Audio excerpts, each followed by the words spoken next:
Oh, oh, oh. Wonder how that could have happened. 5 police cars at Ken's place. You didn't think I was gonna let Ken get away with it, did you? All right, Bobby, I'll see you later. Thanks for dropping me off here. What's going on, everybody, and welcome to Whiskey RP 25. After all the drama went down with Ken, I've decided to move to Judith Plains, Montana, not too far from Black Mountain Rock. I forget the name of it. But either way, not too far away from where we were. But all that drama went down with Ken, and I just couldn't do it anymore. We needed a fresh start. We have $500,000 that we have taken out from the business. Bobby is taking over our existing business from us. He's going to run the original whiskey distillery. I'm going to start a new one here in Judith Plains. But Bobby just kind of left me on my own. We're going to wander around here, see what they have in stock, and I need to get a truck first. I need to get a truck. We have money for buying some property, but we're going to start all over with equipment. Looks like they have some good options out here too. Beautiful new town we're moving to. Excited to see the whole thing. Excited to get this started. And there she is. Not a bad start. 7,800. We did find this old used Chevy. Beautiful old Silverado. Oh man, I love it. The green stripe on it. We're here in Montana. It's time to drive around. We're gonna find a property that's for sale for us to buy.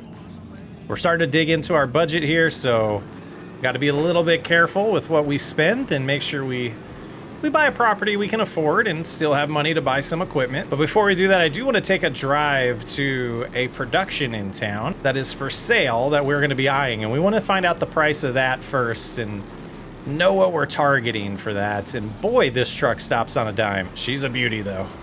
We got a Casey's right here. Man, this map is beautiful. I think we're gonna be right at home here. It's like a blend between the two maps that we used on Whiskey RP. A little bit of Iowa looking with the big fields and a different part of Montana. I love it. We can see the building right there to our right. There's a few of them we'll be interested in. There's the Jack Daniels building.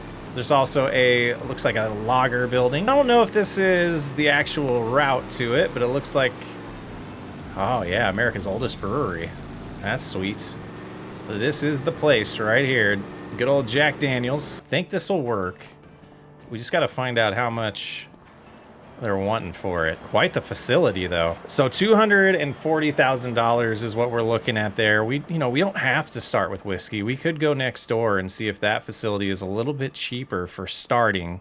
But either way, we're not buying it today. We wanted to just get the dollar amounts in our head so we know what we're chasing. You know, $492,000 is a lot of money, but we got to keep in mind that we have a lot to buy. We have land to buy yet, and that's going to be the most expensive thing, potentially. $240 for this one as well. So let's kind of look at the differences of these two. So the Jack Daniels makes whiskey, and it's going to take in its recipe 12 corn, 6 dried corn, 3 barley, and 12 water, where the beer facility just takes 12 barley and 12 water. So I think we might be starting off with beer here this time around because it'll be easier to get all the goods we need for the production. So that's good to know. Next, we need to find some land. So I haven't actually landed on anything that we want to buy yet. This one we were eyeing, but it's all of our budget. It's a 18-acre open lot that would be sweet to have. There's a couple of these around town. This one's even more expensive, $611. There's this one down here that's $127, and then this one here is $169. So let's go ahead, add that to the GPS in the truck, and let's head down to that one first. Those two that are less than 200,000 will be the two that we're interested in. So it looks like we want to go up here, take a left, and that'll take us pretty close to both of these plots of land. Is this a dirt road we're taking? It looks like it is. All right, let's not hit the sign. Oh, we hit the sign. We tried not to. Oh boy, guys, you know what we got to do. You know what we got to do. Let's back her up a little bit. Coming on a regular occurrence on this channel. We got to send it. Let's go. Here we go. We won't be taking this route anymore, but I think we landed it. I think we didn't land it. We didn't stick it. We didn't stick it. That is not a shortcut. That is definitely not a route we'll be taking in the future, but we're getting close. Excited to see these plots of land. We'll decide between the two of them, and that means we'll need some equipment next. But it looks like to our left here is one of the open plots, and this is decent size, this open lot here. Man, let's just pull into the grass a little bit in case someone else comes. It's large. It's large. Lots of, this looks like some good grass here. Yeah, that only means one thing, right? I mean, we get the equipment, we can start making a ton of money off of silage to start with. All right, so this one is 166 and proximity to town. I don't know if we're gonna be lucky with that because we were, gosh, right here for the whiskey distillery and it's like center of the map. So this one would be closer. We'd probably want to head out this way up that road and back onto the highway. But let's go ahead and tag this next place so we can go visit that next and really decide between these two plots of land. Looks like it's just a bend in the road here, but a beautiful farm right here. My goodness. Look at this place. Could be our neighbors there. Wow. They got some nice facilities there. This map's nice, guys. DJ modding. But this is it right here. I think we have our answer. Let's go back to the other one and let's get the realtor on the phone and get that plot purchased. All right, before we know it, this should be ours. Well, the land's been bought and now we have $323,000 to start with. And you know, a house would be nice, but we might end up finding somewhere in town to stay for a while till we figure that out. But I think we'll head back to the dealership and start getting some equipment purchased. I think we want to cut this grass and make some money off of it first. We found the highway and look at this bridge. This is insane. It's just going over a field, it looks like. Oh, there's some water. Okay. And just the elevation change is what required that bridge. This is impressive. It's a pretty sweet freaking map. But here we are back at the John Dealer dealership here in town. Good spot for us right here. It would be nice to get a package deal on some things, but I don't know if this dealership's gonna do that. This guy with his glasses, I've seen him before. He looks familiar. How you doing, sir? Well, we've spent 157,000 already. Something's running. Hope it's not our tractor. Oh, it's a plane. Look at that. Unbelievable, but look at, there she is. There's our first tractor. There's a chicken right here. Are you supposed to be in your home? I don't... Where are you supposed to be? It's a nice detail. All right, well, this ate up a ton of our money, but I couldn't pass on this. Look at this old Ford. 365 horsepower to start with our first tractor. She's a beauty. So what we'll want next is something that we can put on the back for mowing. And then we might start with a silage pit. I don't really want to. All right, another $41,000 spent here. And I know that this might not be the exact lawnmower or mowing equipment you would use for making silage, but I love this type of pull behind mower here. So we're gonna get this set up home, and then we'll, like I said, we'll baby step. We'll, we'll check the used market and all types of stuff, but this should be pretty good to start with. But 13 miles an hour is the top that it goes. It's an old tractor, good deal on it. I mean, that was not much money for a lot of horsepower. All right, let's see. I don't think we actually took a good look at where our property line is, but we do have this little cutout here and the bigger field. So let's go ahead and back up. We got it lowered. We just have to turn on the blades here and hope that, yeah, something to row this up would be good next. But we can go 14, it looks like, or 13 miles an hour doing this. So just kind of cruise around here, get a good cut going, kind of get a good feel of the size of our plot of land, and hope we're not intruding on our neighbor's property. But we'll definitely be trying to negotiate with the farmers in town to expand by buying the fields right here. And eventually, I think this would be good for a farmyard. But we got to make money off of it to begin with. Let's get a good mowing session done.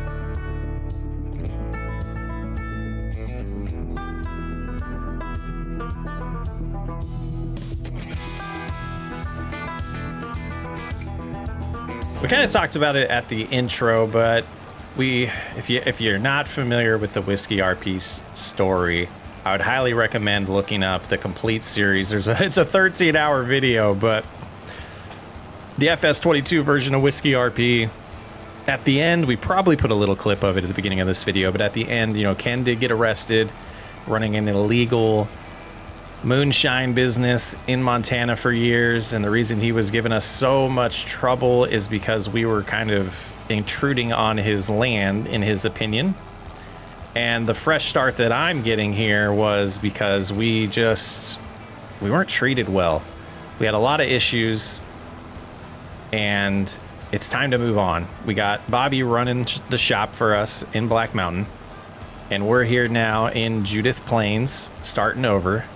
I think it'll be fun, but Whiskey RP is not just about whiskey. It's about building a beautiful farm from scratch like this, and we purposely bought this empty plot of land so that we can turn it into our own beautiful farmyard long term, and just farm facility. And this one directly in front of us, man, I'm already jealous of. So we'll be trying to compete with them for having a beautiful property here. But getting started with some silage. We haven't done that for a few series now. Did a lot of it at the beginning of FS25, but we're getting back to it here. A good way to start. You know, we didn't do that with the survival challenge right now, but mixing it up, and we are using the new DLC here.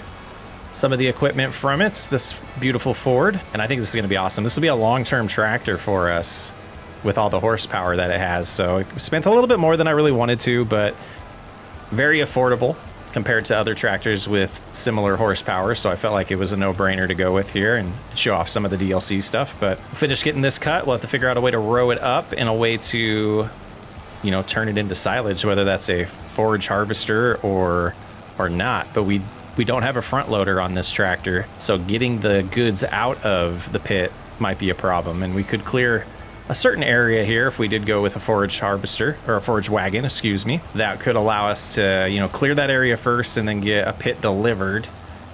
And we'll have to see how the money's looking, but we're gonna run dry here real quick and still need a ton of equipment. So that's the thoughts with starting with silage. Don't think there's any combination out there that we could go with that would allow us to do round bales or wrapped bales right now with the money we have. So that might be out of the equation, but we could look and see if there's some contracts that might help us be able to do that. And I think we might look into see if there's some contracts to help us make some money as well. I know August is a good month for that, but I did want to get started on our own property. And the $500,000 we started with, I do want to kind of address as well. You know, Whiskey RP in the original series, we were doing really, really good financially. So $500,000 gifted to me from the company to start a new company here in Judith Plains isn't really going to hurt the overall whiskey operation that Bobby's running. So I thought about taking out a loan, but we had the money, really keeping that storyline going. It makes sense to, you know, split off similar to what we did with the Iowa section of Whiskey RP last time, and we had plenty of money to do that, and we don't need to go into debt because the overall SWU whiskey franchise is doing great. And I went with the Batwing mower to kind of mimic what we did with the John Deere Batwing and the original Whiskey RP. That was my thought when I found this. I think it's a Bednar. Yeah, a Bednar. And it's got a little, look at that. It's just a beautiful design there. I shouldn't have put the license plate on. I might get that adjusted, but I thought there was a little bit we missed up here. Oh, we're driving right next to it right now. So this should be a good start. Good piece of land here. A lot of grass cut. So we'll probably need to call an Uber and go back to get our truck, and hopefully we're able to hook up a windrower on the truck so that we don't have to drive this back and forth, because 13 miles an hour, that took forever to get here. I know we use it a lot, but it just makes sense for the price. It's only $19,000. The only question I have is, will it hook up to the truck? I don't think it's gonna. I think we're gonna have to get a trailer and have them loaded onto the trailer for us. All right, let's see if we can hook her up. $105,000, not bad. But yeah, that's not gonna work. All right, I guess we're buying a trailer. You know, I kind of made a comment about this last time. This price isn't I had a good comment on the SWU Farm series. This price isn't far off from real life. We are going to buy this $8,000 trailer here. Boy, that's a big piece of equipment being pulled on this little trailer. Let's get her home. In long term, this will be great for moving pallets from the productions to where we need to sell them at. All right, we have a problem. Okay, so we have $97,000. And we have our first issue. You know, all the learning we've done over the years of Whiskey RP, and we didn't learn enough to make sure that we bought a tractor that has the right hookups for the equipment we want to buy. All right, so let's call an audible here. Let's take a look at contracts because we're going to need some money. I think we're going to start off with this barley harvest.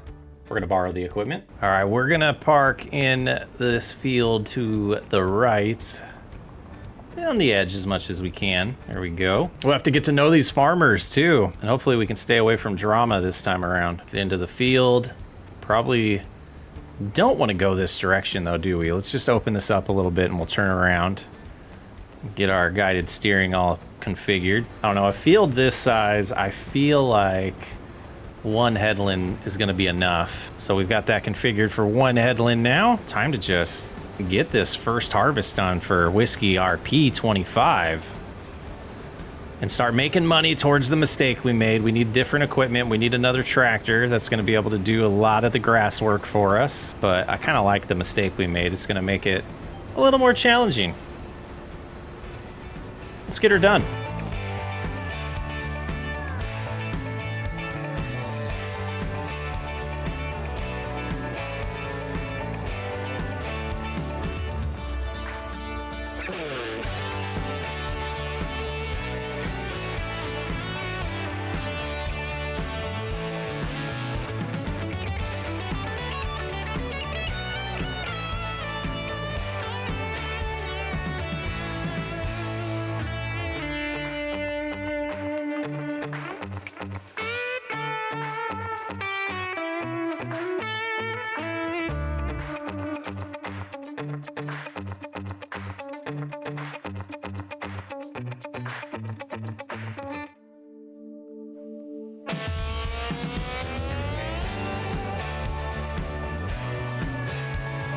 And man, we're about to fill up before finishing the headland. That is impressive. All right, let's get this unloaded. Hopefully we don't block too much traffic while we're doing this. Yeah, pretty good start here. No soil data found, so we have no idea. This is Noah's field. We'll have to meet Noah. You know, there's a digital contract system in town to help each other out. So it's a pretty sweet little area we've moved to. I wonder if he's in town though. I'd like to meet him. Man, is this gonna fill up all the way every time? Okay. That's not bad. So we should be able to get 2 loads in here before we have to head back into the store to sell it. So let's get back in the harvester now and get back at it. This field's a little bit bigger than I thought it was, but it's good money. Like, are these guys stopped because of the sign on the ground? That's hilarious. Yeah, I think they're stopped because of the sign. I don't know why else they would be stopped there. The header trailer can't be the reason. 23% done. You know, the ups and downs shouldn't take too long. It's just the unloading and selling that's going to be really the most time-consuming of this contract, but it's going real good so far. And just about getting to the end of this pass, we're pretty full. I want to see if this does fill up the semi and trailer. Yeah, that's close. Do we have unit convert mod yet for 25? I would love to be working in bushels and not liters anymore. Let me know if you guys have seen it out there. I'll have to Google it myself. Just about full. I think we'll do one more load ourselves and then we'll hand over to a worker to help us out here as we start transporting the goods, but going good so far. There we go. We figured her out. All right, we did hand over to a worker to help us out. So while we're driving back, they'll be doing that and getting it taken care of, but it looks like we're gonna do 3 trips here. Though maybe it's just 2. Yeah, 56% transported, so maybe it is just 2 trips. I guess that back hopper in here is a lot bigger than I thought it was. Take out the sign. Yeah, there's a McDonald's too. Let's get back, get the rest of that harvest done. Let's see what kind of money we make today. Gonna need another tractor. We're gonna need something to pick up the grass with. We got the windrower already. We got a long-term tractor. Mistakes were made, and they'll continue to be made. That's all the fun. And trying to catch up to them here to help them unload. Harvest is just about done. I'll see you in a little bit. All right, the harvest is complete. I'm not sure where they're driving to, but we'll let them do their thing. We're gonna head in and make some money here. See what dollar amount we get to bring in out of this. All right, here we go. I hope the first part fills it up all the way and we get a bunch of money out of this, but we'll see. 93%, 94%. Come on, 94. All right, not so much. Not so much, but we're gonna make a ton of money still. And here comes the money. About 5,000 liters worth, not too bad. It's $9,000 is the extra cash we get from this, and then when we go to turn in the contract, we're gonna get another 22,000. Not a bad first day on the new whiskey RP. We got some grass behind us that we need to figure out how we're gonna take care of next episode. $128,000 in the account. Needing a tractor. That's not gonna go very far. We're gonna have to find some more contracts, some more ways to make money. But we got a good start. It's nice to get a fresh start at our whiskey business. I'm Socks Way Up. I'll catch you on the next episode. Well, I just got done with an early lunch with some farmers in town and got to know them a little bit. It's kind of interesting to hear how far information travels across this town, or this state, I should say. Apparently they're familiar with me and they're kind of excited for me to be in town, so we'll see how that goes. I'm a little skeptical still, you know, gotta rebuild my trust in people after dealing with Ken for so long. But we're here at the dealership because we're gonna talk to them about leasing equipment. If there's some, you know, things they have available for us to lease, we're gonna take advantage of that while we build up our own inventory. And it looks like it's his off day today. Where's he at? Let's take a look. I know they have a digital catalog that we can look at, so we can place our orders if we need them. Let's take a look. Used equipment's looking pretty good right now, but nothing that we actually need. For 175 horsepower, this is what I've been eyeing to get us started. It would have a front loader, a quick front loader attacher that we'd have to buy as well, but that would be nice to be able to move things around. We know this would work with the windrower.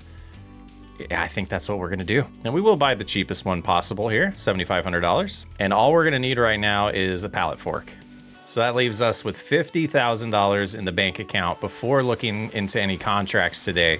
So I think we'll do this in baby steps. Let's get this home. We'll have to come back for the truck again, but we'll get this home, start rowing up. Well, we gotta get through this storm. Get that grass rowed up, and then, you know, while we're here, let's just see what they have for leasing balers and potentially something for wrapping the bales. So for $5,000, we could lease this baler that has a wrapper with it. I think that's what we'll end up doing. Yeah, I guess let's go ahead and get that leased now. We can come back and get it later, but I think that's the best course of action. We have the trailer at home already that we can load the bales on. We just bought the front loader and a pallet fork that we could, you know, double as bale spikes. That will help with that. A little bit of ways from the house, so it would have been wise to show up here with the truck and trailer, but we do have the John Deere to take home with us. So 44,000 bucks. We'll try to get as much as we can done today before we look into contracts. I definitely want to focus on our own land first, but we absolutely need to make some money so that we can buy another field, because we're gonna be very limited on what we can do on, I think it's the 6 acres that we have. All right, let's get the pallet forks hooked up, and we can pull the baler back with us. That's true, so we don't have to come back for another trip. We'll just have to come get the truck eventually. And we might just take an Uber home, because there is a house nearby this dealership where we're staying. You know what I didn't do is make sure we had enough horsepower for this. We're barely gonna get by with enough, so it should be okay. But let's get home. We'll wait out this storm a little bit. We'll start rowing up that grass, start making some bales, get them wrapped. And we should be, you know, not far away from bringing in our own money from our own property, I should say. Another thing that's pretty sweet about this bridge is the train goes under it, so when we're going this route, we don't have to worry about stopping for the train. You can see it going by there. Pretty cool train, first time seeing it. Big grass field right here. This must be a cattle farmer. Or maybe he has sheep. Yeah, that's some type of field I would love. Whoa, what are you doing, car? You're in the wrong lane. That was almost terrible. But let's see, what do we have here? Bison Ridge. Okay, don't know how active that farm is. But you can see our equipment in the distance there. It'll be real nice to finally get to use that windrower. Here's our turn off. Beautiful little underpass of the train again there. Just gorgeous. Like there's somebody out fishing this morning in their boat there. Turned into a pretty good day. Once that rainstorm passed, looks like we have some sunflowers to our left here. Look, a root crop next to us. What do we got here? Some sugar beets. Ooh. I do not miss harvesting those. That was a long day of work when we did that. Now, hopefully this hasn't overgrown. It has been a few days since we were out here, and it's, gosh, this grass is growing good. So we should be able to get a cut or two before the year's end after this one. It'll be interesting to see. There's a thick grass we're driving through here, so it's a little slow going. All right, here we go. It feels good to finally have the right equipment at the farm here. Our new farmyard, potentially. And I'm debating on getting some animals. We know we felt more at home when we had the sheep before, so we might do the same thing this time around here in Judith Plains. I just talked to Bobby this morning. Everything's going good in Black Mountain. Getting a lot of orders in still. He asked if we needed more money, and I told him that defeats the purpose of how much fun it is to grow a farm here. So we're gonna go off the money we have. We'll let that business just be thriving on its own. And now that I'm raking this is a decent sized field. Like we got a good start here. This is going to be some good money. These swaths are looking pretty good. So we'll go ahead and get busy here, get this all raked up, turn it into bales, find a place to store them for now, though just in the middle of the field would probably be fine. And then we'll have to look into locations in town that are buying silage. There might be some other farmers in town, or we could find a co-op potentially that helps, you know, distribute goods to other farmers in town to be the middleman for us. But no time like now to get busy and get this done.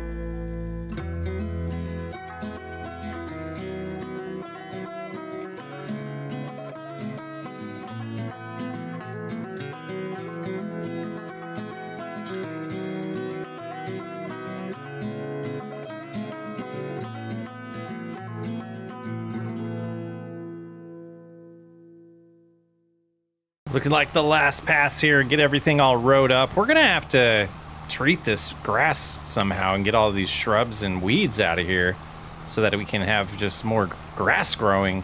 I feel like these shrubs and weeds have to be taking a little bit of that, you know, nutrition from the soil away from the grass so it's not growing as well as it could.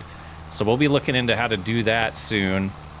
I'm kind of debating making somewhat of a gravel area to just kind of help us with starting the farmyard, because that's absolutely something we're going to want to do eventually. So we're not just parked in this little section of our field here that's debatable whether it's ours or not, or our neighbors. But the next step here is going to be getting hooked up to the baler and getting these bales getting the grass all turned into bales and wrapped up. This should be a really good payday to start with, guys. This is a great opportunity we found here with this plot of land having such a good grass field on it to start with. Just a little meadow here. All right, I think we're all set to go. There we go. Got our cruise control enabled. We'll just be able to cruise around. And I'm excited to see how many bales we get here. And we'll have to make sure that this is wrapping, that we have it all configured correctly. It appears we do, but it's gonna be somewhat of a long day for us here. Let's get her done. You know, I've debated on getting a plowing up this ground and replanting the grass. And that's something we might do, but if we do that, I think we'll wait until March or April, because I don't want to lose the opportunity to cut this at least one more time between now and November. This is going to be a lot of money. This is our main source of income. And it'll be interesting to see once these ferment and get them sold, what we're gonna make just cutting this, and then we can compare it once we turn it into a field. And some fields I'm eyeing that we're gonna wanna save up for, because this little 6-acre lot here that we have, it's only gonna go so far. All right, we are super close to being done with the baling here. Just one more pass to do. Did have to buy a little bit more round net, but that's about it. The only issue we ran into. We had it delivered. The dealership's so good to us here. And it was kind of funny, you know, we're talking about Uber. There's only one guy in town that does Ubers. There's a lot of taxi services in town, but just the one Uber guy. So, you know, up and coming town. Not a lot of that newer technology, but we'll be fine. But look at all those bales. We got a lot. We got a lot. This should be a pretty awesome payday to start. All done. I don't know if we can get another 14 or 16% here with what's left on the ground. We did a pretty good job picking everything up. See if this baler has a configuration to let us unload a partial bale. Oh, it looks like it did. That button worked. So we'll get that wrapped and we're all set. To get this returned just under an hour of use, so we won't get hit with any extra fees for leasing it. Feels good to get our first job finally done. Took us 2 months, but we got it done. Another month or so, we'll be able to sell this, make some money. I'm guessing we're gonna hit close to 50 grand here with this. I gotta get this back to the dealership, and then I'm going to jump on that board, or the digital dashboard, and see if there's any good contracts to pick up today. There's a couple that I'm eyeing, but I did want to kind of take a peek at this property here.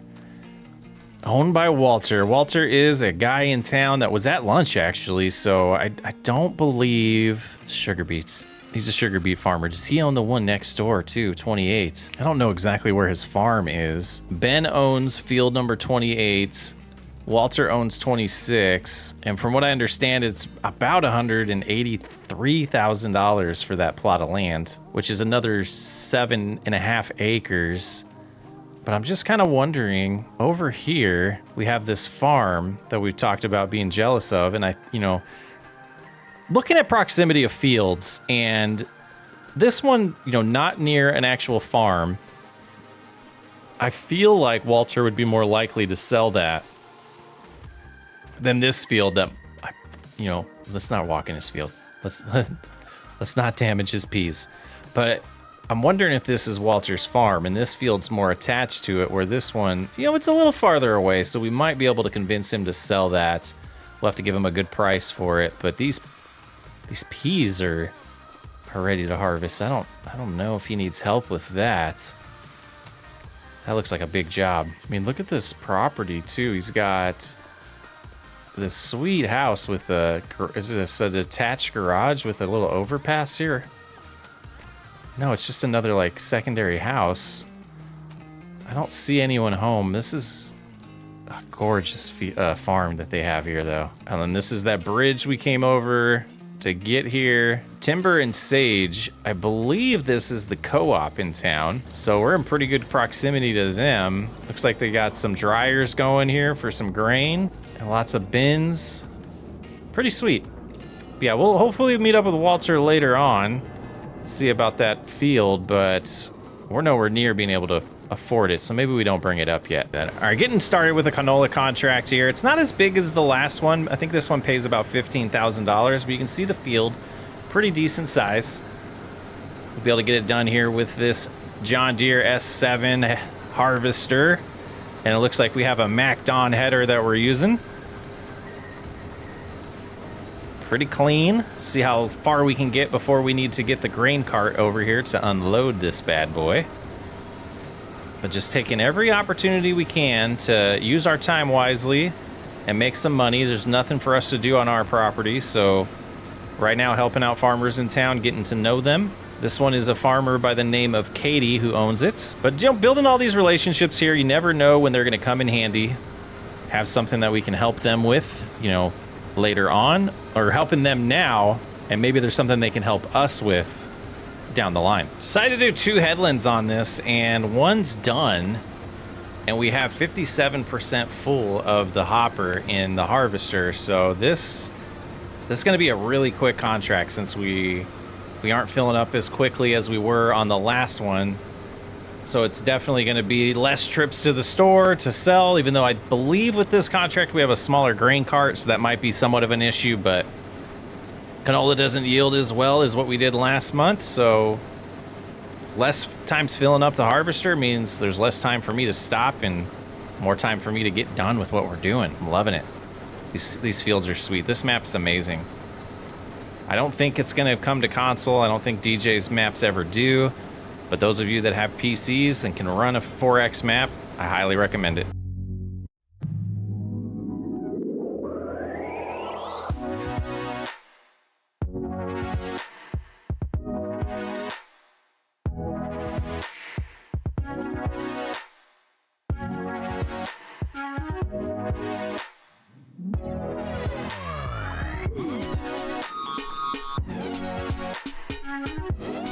Finishing this headland here, and we will fill up on this pass, but they've, like, with these tram lines that they have, they're losing a lot of yield right here.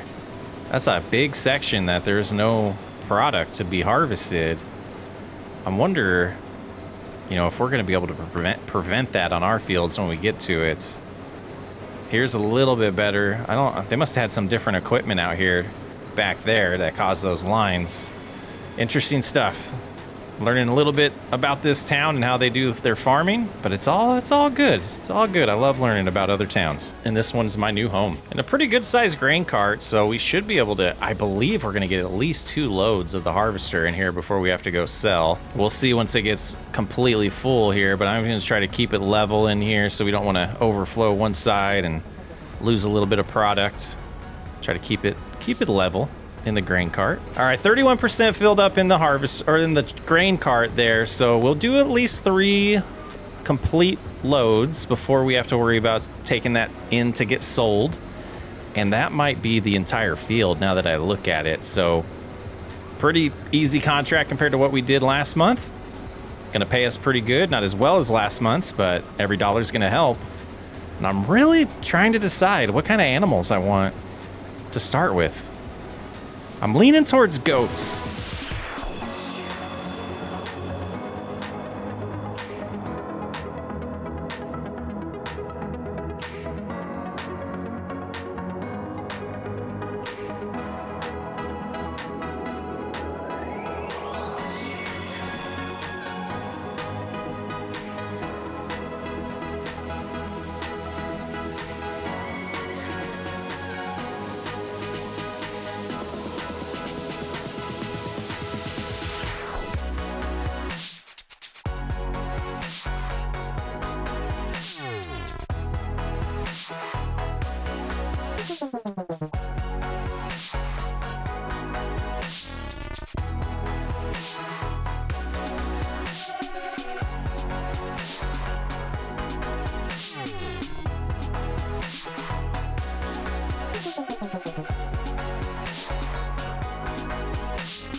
Cruising along here. It says we're 62% done. We got our second load to unload and about 3 or 4 passes to go. So this is lovely. Making great time with this. Definitely feels like we're going to beat the storm, which was my goal when I accepted the contract. So get back in here, get her turned on, and once she's unloaded, we'll get back at it and get her done. Figure out exactly where we're going to sell this. And getting it finally filled up here, finished with the harvest. We got to figure out where we're going. We don't know this town that well yet, so we'll be looking at the GPS to give us some guidance, but we'll get there in a moment. And Katie wants this dropped off at the farmer's market, which you can see isn't very far away. 37,900 liters of canola. We'll see what our payday is from it, but I'm hoping we get the balance up to around 60,000 after this. You know, still a far ways away from that 180 that we're looking at for that property of Walter's. So we got some grinding to do, and we'll find out next month how much we're making each time we cut the grass on silage, which would really help us start building a budget and a timeline for the expansion we want to do. But we also got to keep in mind we have a lot more equipment to buy. We need a seeder, we need a harvester, we need a grain cart, We need a way to treat the fields. We're probably going to want to scan them to get the soil samples. There's a lot of money still needed. So rushing to that property might not be the best thing, but you know, the limited land we have, that means limited money we're going to make. So we got to make wise decisions. And I think after, you know, next month's income, we'll be able to start figuring that out. How slow we're going to have to move, how quickly we can move, which one's it going to be, slow or fast. I have a feeling it's going to be slow and steady wins the race here. Let's let these people pass and we can go ahead and get this delivered for Katie. Yeah, they got some sheep over here. There they are back there, just a couple of them. But pulling up here, moment of truth about to be upon us. That contract number to go up and then see if we make a little bit of money from it. If we don't, it's all good. If we do, it's bonus. Wow. Canola pays well, $8,700. And another $14,541 for the contract. We did get dropped off at the dealership here, so we can head on home for the day. We're done with everything we're gonna do, and luckily, it's not that far of a drive where we're staying, just right here in town. And we will just park right here for the night.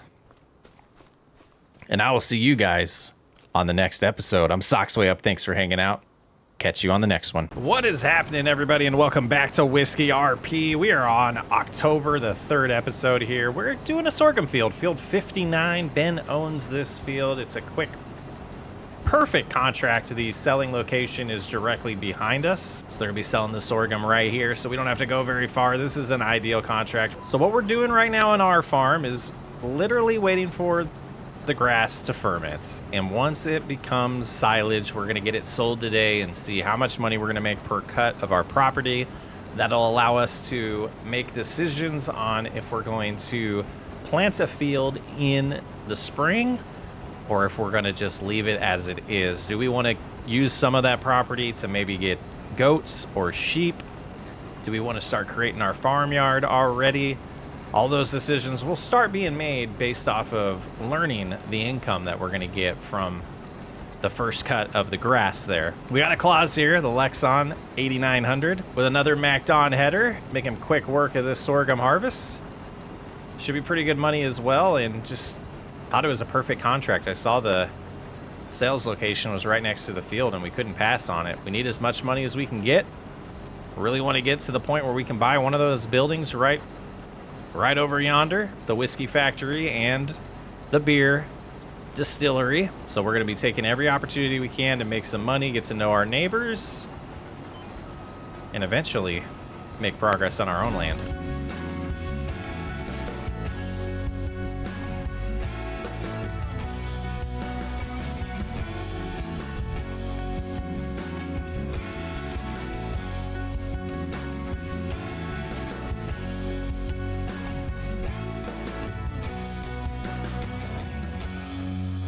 And getting the headland done, I figured we might as well unload while we're this close to the grain cart. It's actually pretty close to being perfect there.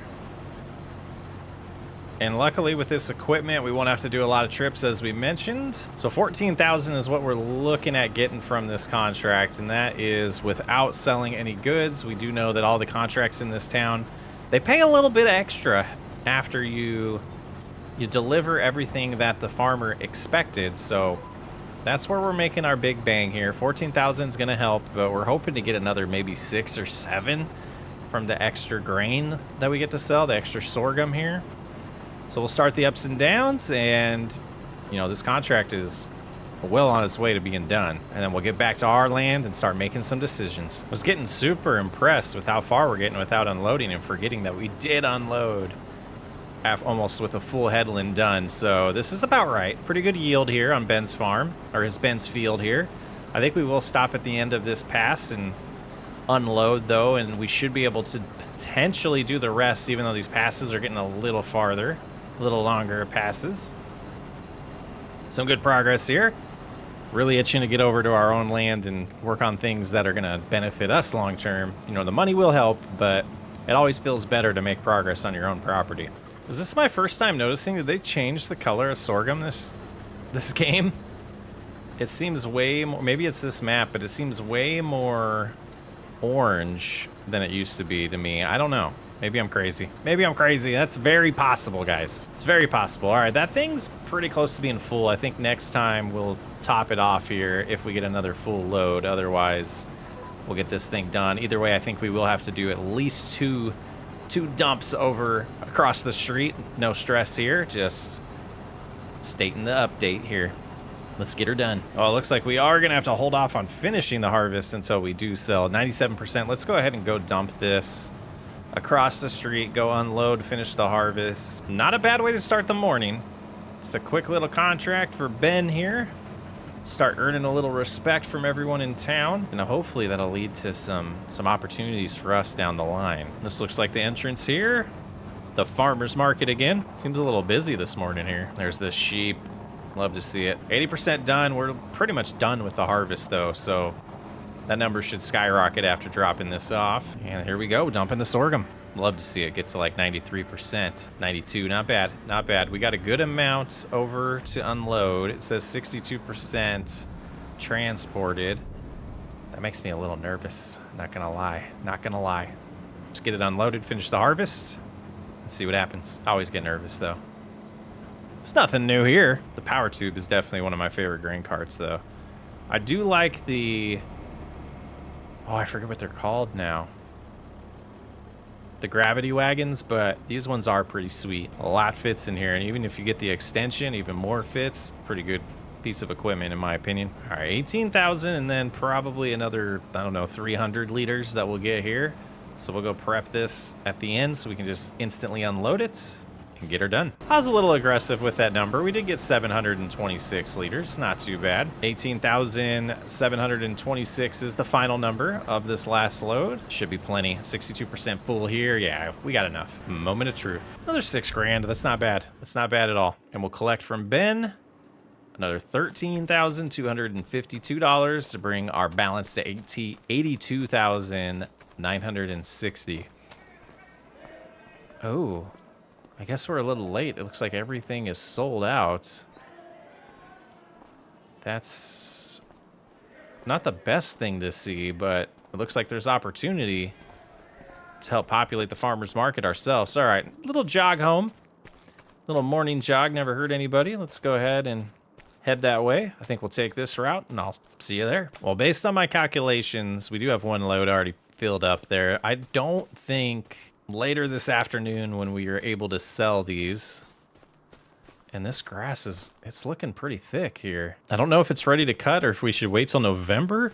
I think I want to wait till November to see if it grows a little bit more, but nothing really to do except for twiddle our thumbs and wait for our grass to turn. Let's see what else they have available in the contract system. You know, being that we are interested in buying one of Walter's fields, we did find that there's another one of his here that had a contract available to wrap some bales for him. So pretty good amount of bales. It looks like he wanted us to just wrap them and leave them, and they're gonna pick them up later. So we just got to drive around this clause. A lot of clauses in this town. I'm kind of surprised, but we just got to drive around, wrap these bales, and collect our payday. Just kind of helps Walter out. I don't mind if I do. Another like 23 grand. It's gonna get us well above 1,000 or 100,000. Just gonna take a little bit of time, and we got that time to kill until our grass turns. But this is, Walter's gonna make some good money off of this. Based on my calculation, I believe it is 50 bales that we will be wrapping. Yeah, another sorghum field in front of us, but I did not see it on the dashboard. That would have been nice to do as well.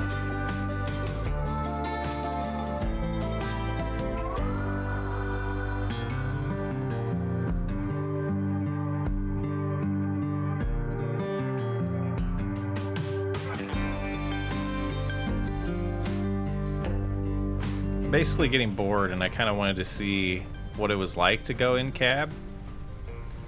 I guess you just kind of slowly creep up to it, and are we lined up? I can't tell. Like, my depth perception on video games is terrible. Depth perception in real life is fine, but in video games I just struggle. Well, 97%, one to go. I haven't seen it go up by 3 at all. We had to have missed one. We had to have missed one. Let's see what happens. We're cruising around looking. 99. Maybe when it drops, it'll hit 100, but it seems weird. Such a pessimist. It's absolutely gonna finish the contract. I knew it. All right, let's jump in here. Cool system they have in this town. Let's go ahead and collect 22 grand for that. That's impressive. All right, we teleported home. That was amazing. I don't know how I did that. And we are going to guess that we need about an hour or two still to kill. I think what I'll do is just probably make some food. Yeah, let's jump in the truck. We're gonna head in, find something to eat that's potentially close to where we're selling things, because that's all we're gonna fit on here. Let's do it. Let's figure out where we're gonna sell this. Learn in this town. Well, the Montana Hay Company is where we're headed. We got it in the GPS, 3,300 feet away. We're gonna see if there's anything close by to eat there. If not, maybe we'll just chat up some people and get to know them in the area. City of Hobson, okay, that's where we're headed.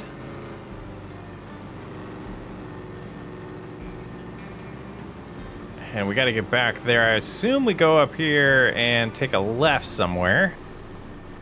And I'm at the point where now I am... What is this? The Yellowstone Grain Terminal, huh? That's cool. Guess we are in Dutton country. Duckhorn Vineyards.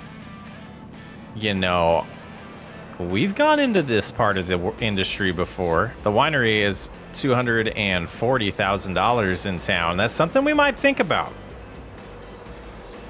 Decent building. I'd love to see a tour inside. So many possibilities here in Judith Plains. Oh, now we're holding up traffic. The ice cream man. The ice cream man's trying to pass us. I want to see this truck. That is sweet. That's awesome. All right, let's keep going on our merry way. We're really just killing time here, guys. Oh, the general store. It's so cool over here. Might have to get some food at Buc-ee's if there's nothing else around. Oh, what's back here? This looks like a food place. Yeah, there's a cafe. This is perfect. The fire department to our left. There goes the ice cream man. Yeah, let's see. We can find a spot to park near here and not take out this guy's mailbox. We'll go to the Central Cafe for lunch. They won't mind. Man, I don't know if it comes in for you guys. There's the sound of a weed eater, an edger in the background. Like, just, you can hear it. And I have taken my headphones off 3 times now because I thought it was real. Like, on my property. But we had a good lunch. Now we'll head in and get this sold, and well, I guess we gotta wait a little bit longer, but we killed a good amount of time. Let's get to know the people at this hay company, the hay department. I forget what it was called. Not a hay department. How do we get there though? Is what I'm kind of wondering now. Driving on the wrong side of the road like a maniac. Here's the post office. That's good to know. I can send Bobby some letters if I need to. And the McDonald's? There's a McDonald's. Oh, how do we get down there? I mean, it might take us a good while to figure this. Oh, there's a road. Okay. Well, I don't think it's wise to make a U-turn on a bridge, so we'll continue on and turn around up here. I don't see another access road, so we'll be patient. We got time to kill anyways. Believe we go into this facility. They're probably gonna want to weigh us. Let's back up. All right, we got our ticket just in case and work our way around this way. It's an interesting route to get here, but I think, okay, so there's that road there is probably what we want. So we wait ourselves for no reason. That's all right. Yeah, and down here is the Montana Hay Company. All right, so just a little bit from now, we should be able to make some cash off of this. Let's go talk to them inside for a minute. Some good people in there. Good people. All right, let's go ahead, unstrap, and get this sold. And our first load's gonna bring in 25 grand. Okay, this is awesome. Let's head home. Let's get some more. I think it's gonna be 3 trips. And I don't know if it's gonna be 3 full trips, but I think my guess was around 50 grand. And at this point, unless my eyes are bigger than my stomach, I'm pretty sure we're gonna get more than $50,000. That's exciting. Oh, they have some cotton. And the second load of the day. Let's see if we can just get this in one go here. Trigger's not that large, but it did get it. Awesome. Yeah, another 24.9. We're at 155. I found a shortcut. We're gonna go this way and try not to run into this farmer's field here. But it's a lot quicker if we just go this route instead of looping around 2 bridges. In the last load, we have 2 extra bales with us, so this should be a little bit more than 25 grand, and I am beyond blown away by the money we're bringing in already. We're sitting at $183,000. We have some decisions to make, and I gotta be honest with you, I was not expecting this kind of money, so I am not prepared to make decisions. Do you see how this car just truck turns? I'm gonna barely turn the wheel, and it just jerks to the side. It's insane. I mean, these signs already didn't stand a chance. They definitely don't stand a chance with the way I'm driving with this trailer. All right, so I think what I've decided is we have a lot of grass here. We have a whole lot of grass here. I think this little cutout here, I want to turn into a pasture for goats. Now, we're not gonna be able to buy them yet because we don't want to cut this grass, and we are gonna lose some income from keeping grass and not turning it into silage so that we can feed the goats. But the goats are gonna produce milk for us. And if we get enough, we could produce a lot of money with milk, and that could turn into a revenue stream that could eventually get us to be able to buy Walter's Field here, number 26, and really hoping to eventually get 28 as well from Ben, and I think that would be a good plan. So I'm gonna call in to town and see if we can get some fence delivered and get a pen set up. We're gonna try to do this as straight as possible. We're gonna come out to right there, and then gosh, it's gonna be tough to figure out.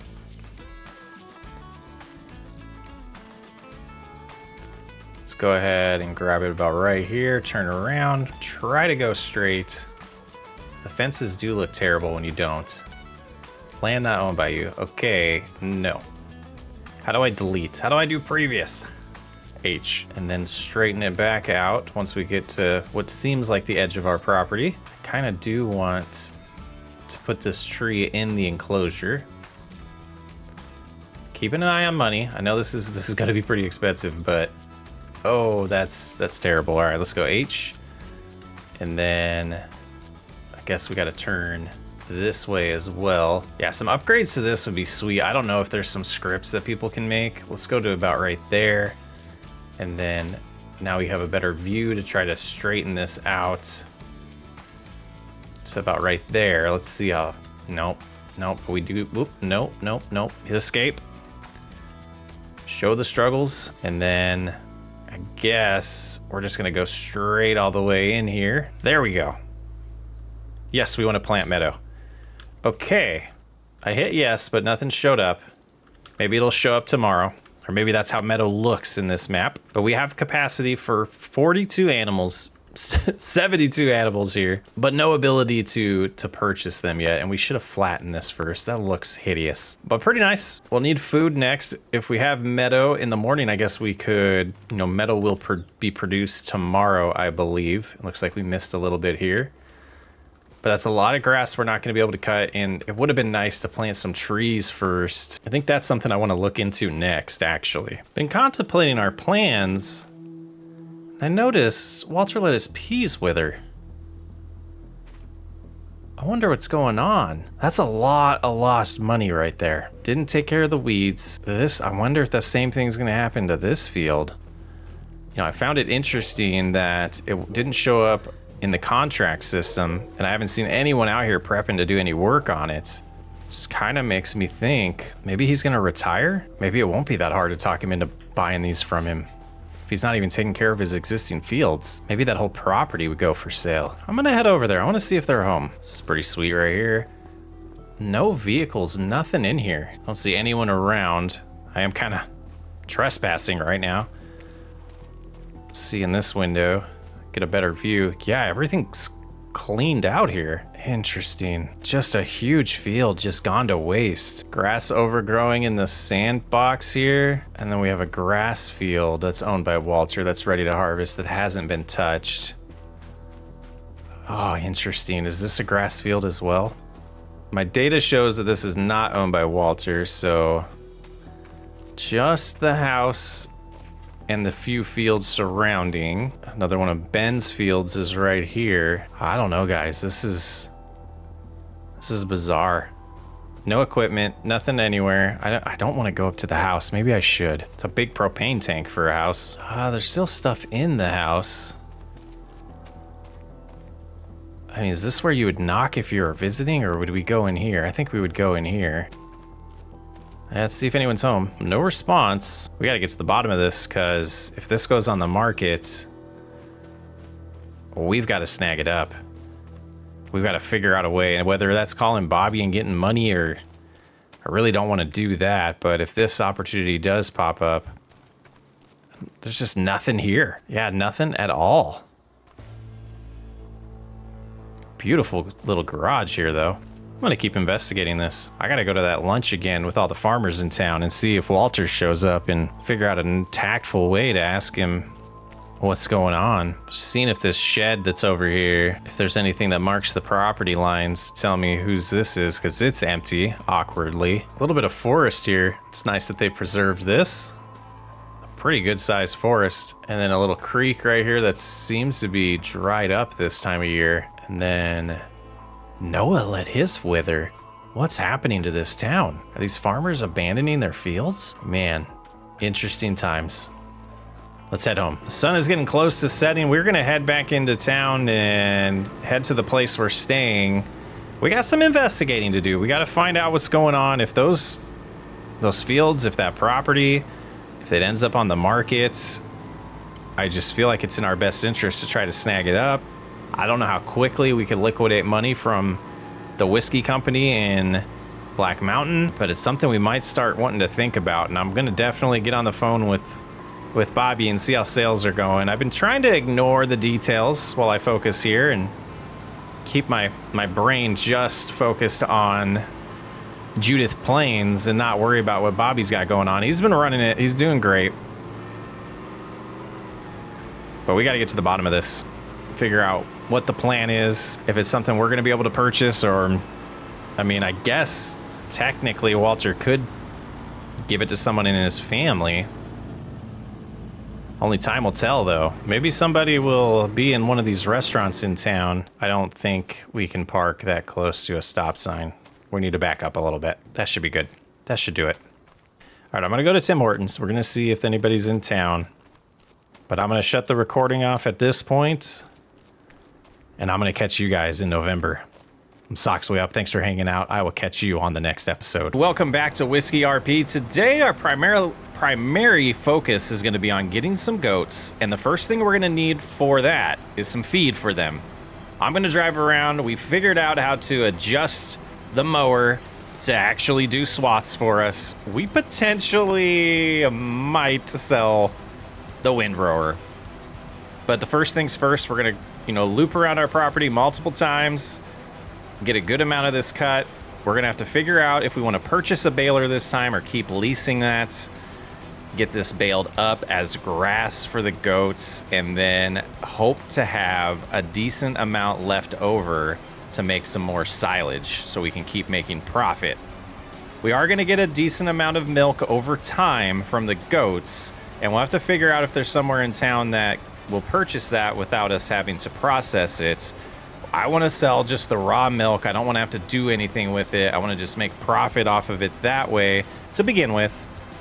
And then potentially we might, start processing it and try to increase the revenue stream that way. But one thing at a time. Got to get this done, get it cut, and then we will see if there's any deals in town for balers. If not, we'll probably lease again because those implements are expensive. Let's get busy.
And finishing up the last pass, it ended up being a little skinny one here. Shouldn't be a bad thing.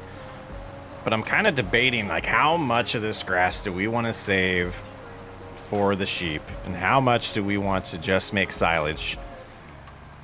I said sheep, I meant goats. I definitely know that we can make more money instantly by doing this all as silage, selling it in December, and just, you know, increase the bank account, potentially have enough money to buy one of these fields here if they ever come for sale. But I think it's more important to start building some revenue streams. And that's what it's all about today. We could have used the Ford, it now occurs to me, but we did use the John Deere for this job. There'll be plenty of jobs for the Ford to do in the future. Let's go ahead and grab the windrower if we can. We'll have to bump it a little bit. Go ahead and move this a little bit. And I don't know if it'll damage it, but let's just use these forks. Just, yeah, move it just a hair. That should be good. We should be able to hook up to it now. But we are going to head into the dealership, and we need to get a baler is on our list. And then also we need some way to move animals around, but let's get the food prepared before we worry about that. Let's head on in. We'll see what they have for balers. I think we might have to end up, you know, leasing one more time. And we talked about what we're going to do with that field. And I'm not sure yet, but that grass is definitely dormant, and we're not going to get a cut out of it until probably April or May at this point. So we got to make a wise decision on how much grass we save for the goats. We don't want to run out of grass and have to buy some from a neighbor or beg them to give us a good deal on a few bales. We want to be self-sufficient here. We don't want to be a leech on anybody. So let's head on in. A little bit of a drive ahead of us. We'll try to see how much they'll give us for this and get it sold. Otherwise, we might want to just, you know, list it on a website ourselves and sell it ourselves. But I'd like to get it out of our hands right away and get the little bit of cash we can from the dealership. All right, we've arrived, and they've wanted me to pull it into the garage here. They're gonna take a look at it. You can see they got one of their mechanics already there waiting. They're gonna take a look at the windrower and tell us, you know, how much they're gonna give us for it. And I might just spend some time playing this little arcade game while I wait. We ended up taking their deal. It was $17,300, and that guy's already gone. But let's go ahead and head inside and see if they have a good baler for us to lease. And are we allowed to? Maybe I wasn't supposed to go this way. Yeah, let's check it out. And just making sure we're not missing anything that we could use. I mean, this isn't bad for a starter here. On sale, we could get it for $11,000. There's some upgrades there that they're trying to you know, trick people into. But it looks like right here is where we could get it for $11,000. We already have a trailer. The grain cart would be nice, and we could do that upgrade for $6,500 later. I don't know if I'm ready to pull the trigger on that yet. And today we're gonna spend another about $6,000 on leasing the baler, and I believe we're able to configure that to not wrap at first, and then we can turn that back on later. If that's not the case, we're in trouble. But I think it'll work. It is nice that they give us a full set of bale wrap and netting to start with. There might be a little expense on that today as well, but we have $142,000. I do have a lunch meeting with Walter today. I did get a hold of him, so he's gonna catch me up on what's happening. He just happened to be in town, and I'm hoping it's an interesting conversation. I don't know. Every indicator shows me that it's, you know, any day now, any moment now that his property's gonna go for sale.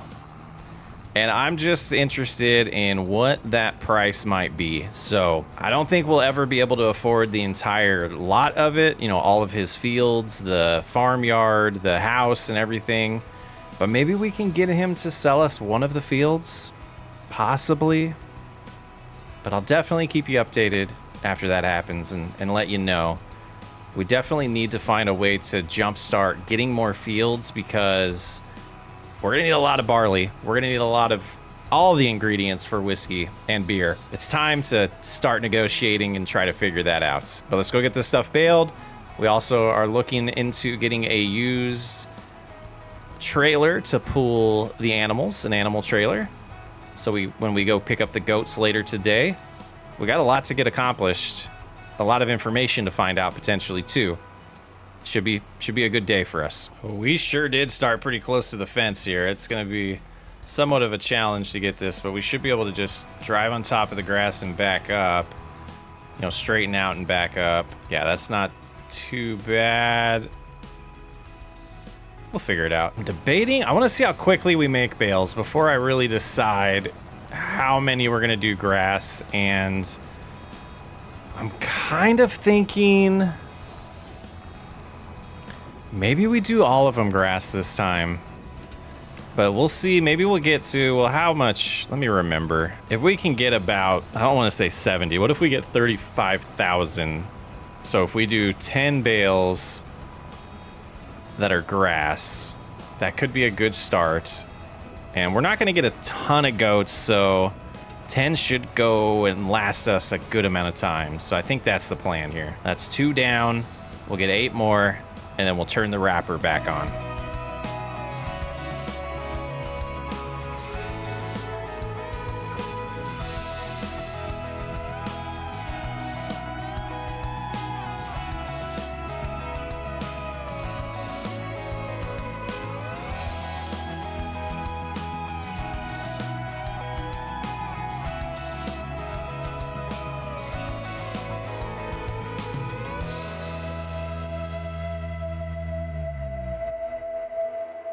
And there's the 10th one.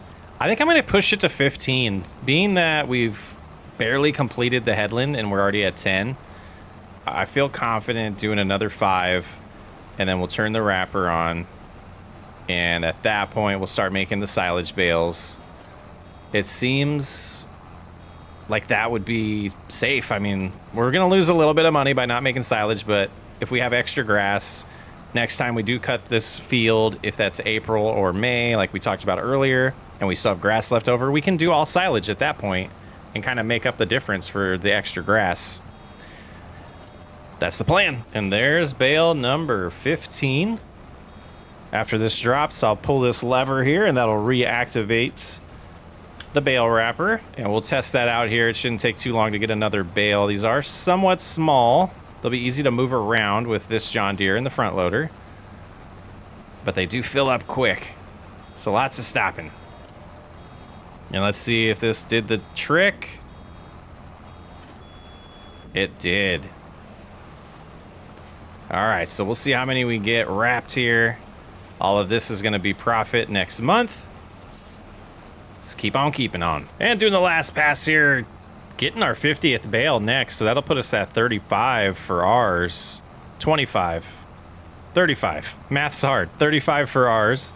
And that's not bad. That's not bad at all. That'll be still a really good payday in silage when we sell that in December.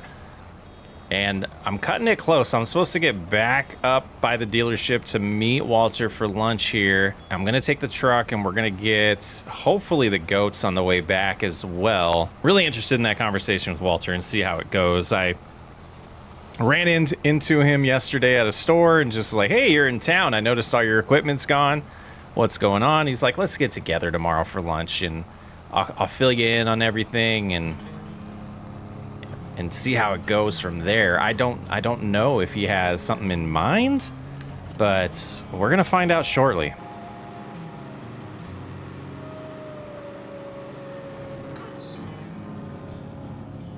I'm gonna watch the replay back on that. Driving straight and just flipping is insane. All right, we're at Applebee's today. All right, let's head on in, buddy. Well, that was beyond exciting. Oh, we can't park in the handicap spot, though. That'll do right there. Oh, man. Okay, I'm not going to spoil it yet, but I got some interesting news for you guys. We're here, though. We need to get a trailer to be able to move some animals around, and is that something you guys got for me? We did have a message out to a broker, but we are going to spend $25,000 on this. Well, let's lease this for now. And if we do hear from that broker, we'll buy our own at a discounted price, and gosh, only out $1,200 at the moment. Let's go ahead and hook it up to the truck, and we're gonna figure out exactly in town where we need to go to purchase these baby goats. All right, well, anybody knows, let me know where the animal dealer is. We were gonna, you know, actually pick them up this time, but we have this lease. We paid for the lease. We're just gonna purchase them through the animal pen at the house. And I do want to have one of these owned for when we sell them, but if there's not an animal dealer on this map, then we won't be doing it that way. I didn't see it on the icons. It could be one of those things where we could fly around and try to find it, but I didn't see one. So we're gonna head home, do it that way, and get back into. All right, we are back with our new goats. Let's get them moved into the pen. 10 baby goats. It's gonna be a little bit before they produce milk for us, but I'm not as lonely. And that's what this was all about. Not being lonely. I'm gonna move some bales around next, and then we'll get to that Walter news that you guys are wanting to hear. It doesn't disappoint, guys. It doesn't disappoint. I'm not sure if I mentioned it at the time, but we did go with this facility because it does have some built-in features that we are interested in, like water.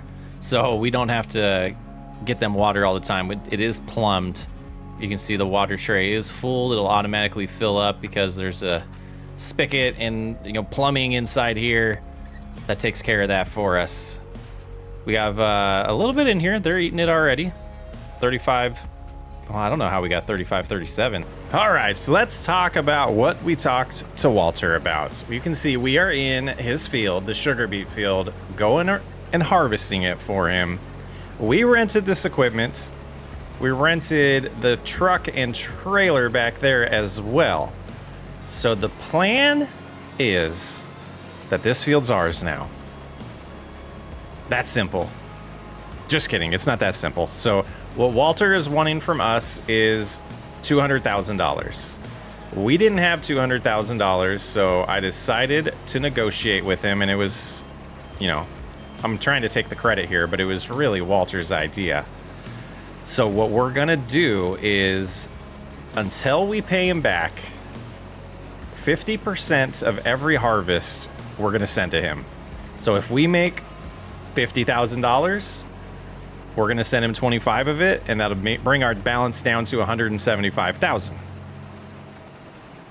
The reason he was okay with this is because of everything I went through with Ken. Like I mentioned a while ago, a lot of people in town are aware of that situation. So it's playing to our favor at this point, but did confirm that entire farm over there is for sale. He decided to pull this field out of the listing for us, and I just couldn't really figure out a way to get the rest without dipping into the profits from the business, and just don't feel like that's right. So the profits from the original business in Black Mountain. But we're gonna keep steady with this.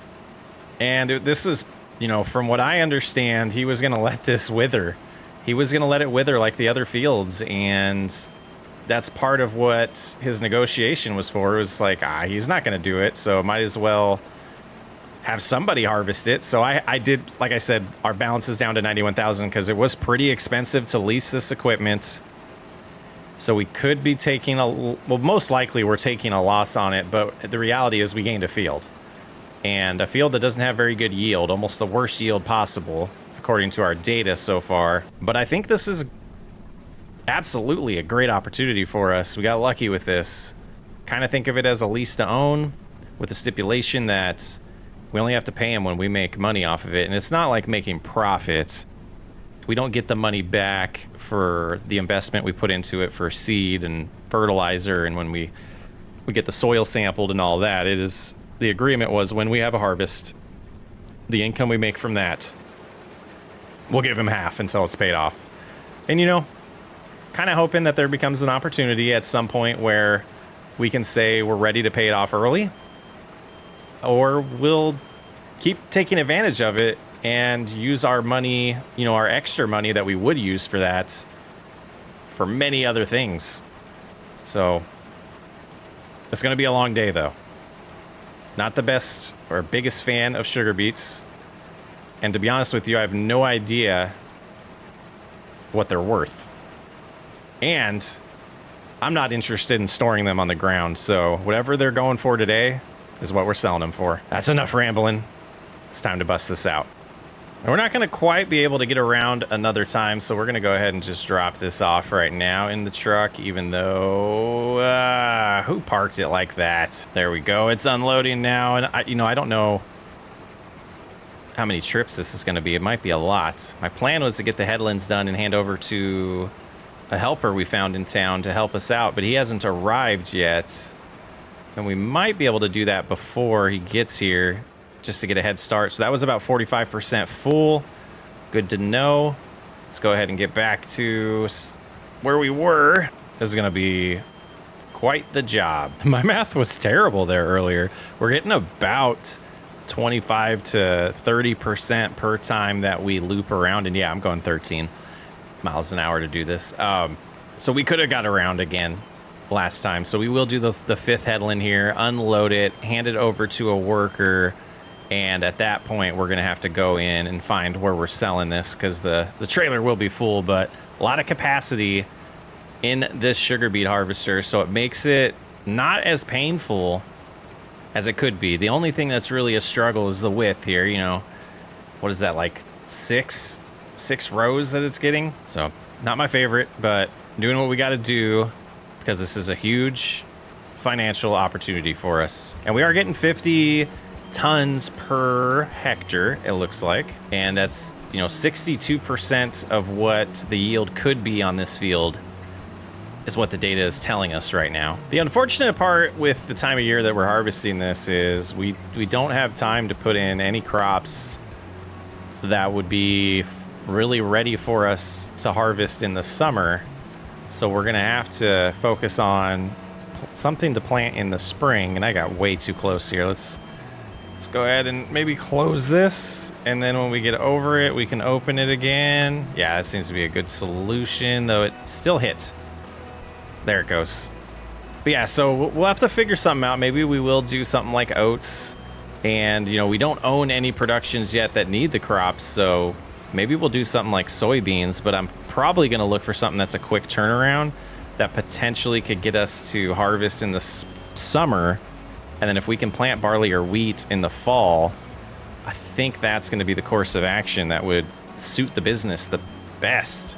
The future business, that is. All right, it's time for me to hand over to one of the helpful farm hands in town. We are paying him a little bit of money to help us out. He's getting lined up here to take over. But we got to figure out where we're going with the semi. See what our first trip is going to bring us financially.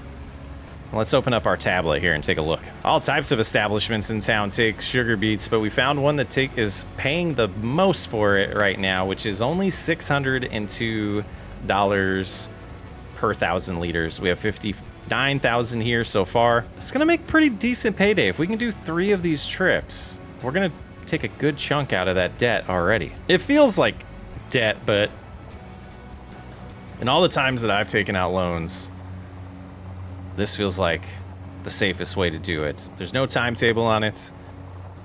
On the trust system, he's plugged into our precision farming data, so he can see how much we yield on it. So there's no real way for him to lose or us to not follow through with the loan. And if we do get caught doing something like that, then we lose the field. So it's in our best interest to honor our word. Let's get this going, see what this first load brings in. So 35,000 so far. So what I think we'll do is we'll get this entire harvest done, get everything sold, look at the financial reports, and at that point we can figure out what we can pay Walter this time, or what we're required to pay Walter this time. We finally made it back, and our worker is making pretty good progress. Not too bad. Got a decent amount done while we were gone. They're turning around now. We'll start helping unload them at this point, and quite a ways to go. Not even gonna make any guesses for the amount of money we're gonna make off of this, because I have no clue. And the final load of sugar beets getting sold. The bank account's looking nice, but we're gonna have to subtract a lot of that money in our transfer to Walter. but this has definitely been a super profitable day. Let's go ahead and pull up that financial tab now. The total harvest income was $133,297. So we've just transferred Walter's $66,649, leaving our balance to be $133,351. We'll see how many years that does take to pay off. And with all of that goods returned to the store that we leased today, it's time to head home for the night. It's been a long one. In December, we'll begin preparing the field, getting it flipped and ready to be planted in the spring. We'll figure out what crop type we want to do there when the time comes, but we got a good amount of time to get that prepped. December through probably April. I'm Socksway Up. I'll catch you on the next episode. Welcome back to Whiskey RP. Today, we're gonna start prepping this field to get it flipped for the spring, to plant a crop in it. The first thing we're doing though is taking some soil samples.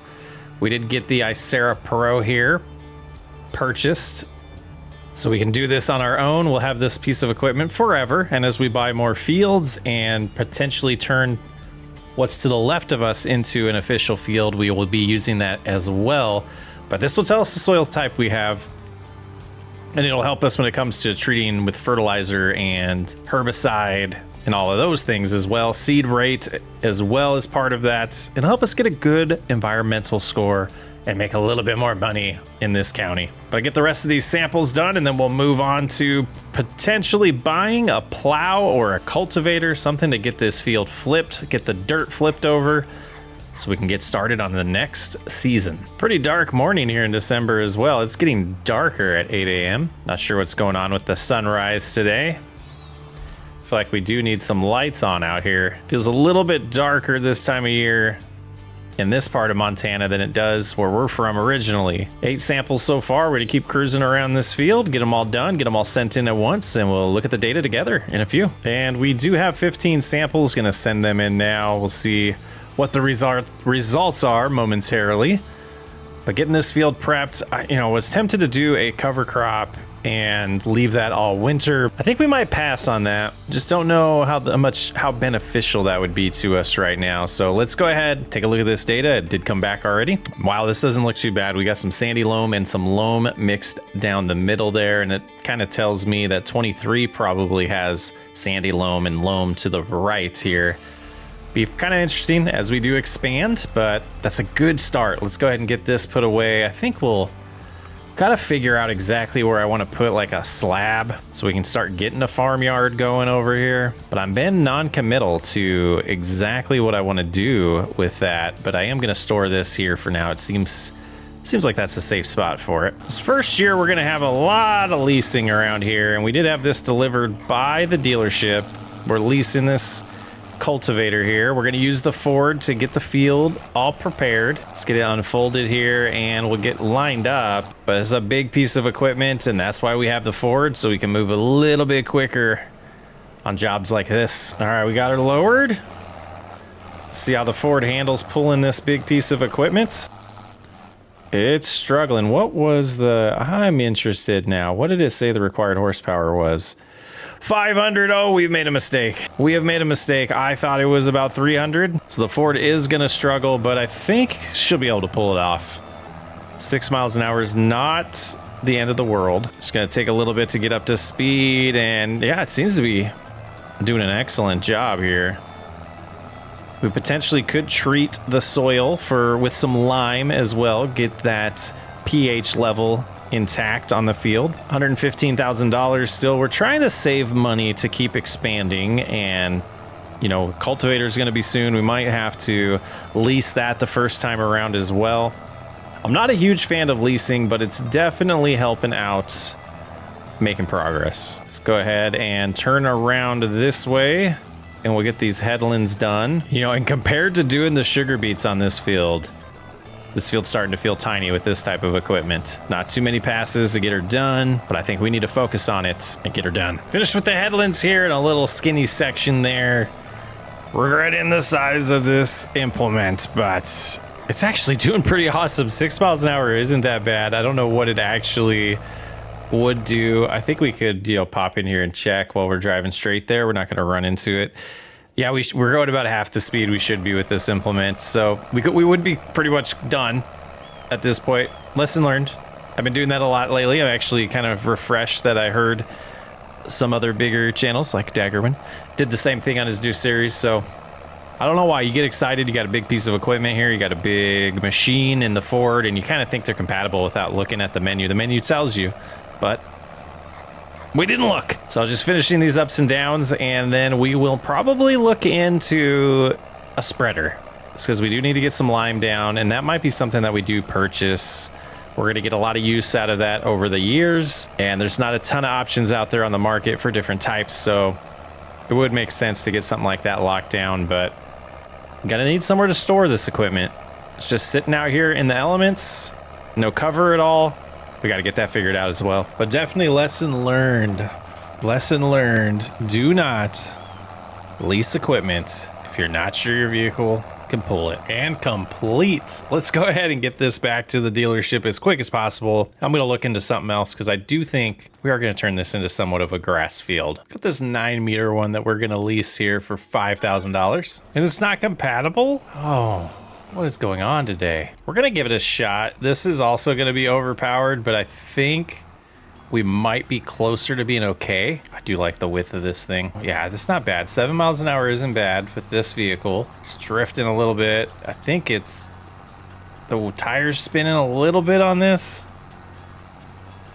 Not terrible, but I do think this is the best call here. We'll get this soil sampled after we cultivate it here, cultivate up this new field, and then we can potentially purchase a spreader like we talked about earlier to get some lime on these 2 fields, and then wait till it's time to plant. So probably bust through the summer. I'll probably head back to Black Mountain, Montana for the winter, make sure everything's going good with Bobby, and then come back in spring. But we will have to come back every once in a while and check on the goats, so I guess maybe I'll just do a small trip, and that'll all be off camera. We are slipping a little bit here, but let's get it done.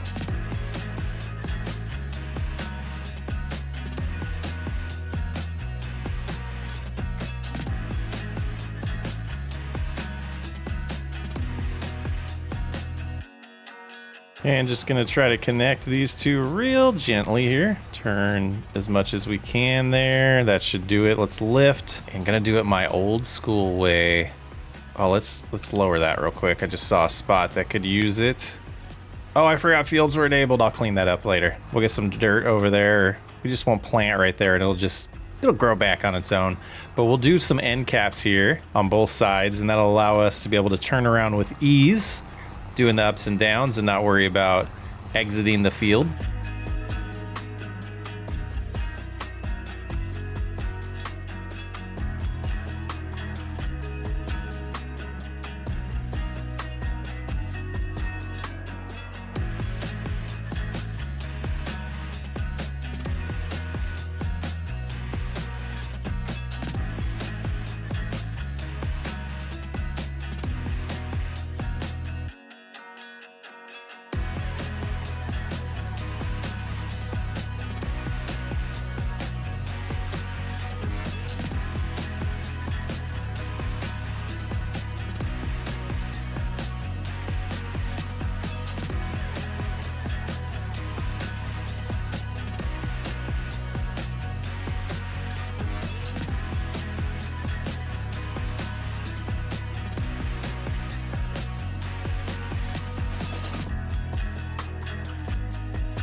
It's been so long since we've created a field like this. We took over that farm in Black Mountain, Montana. Most of the fields existed already. There was a couple fields we created ourselves.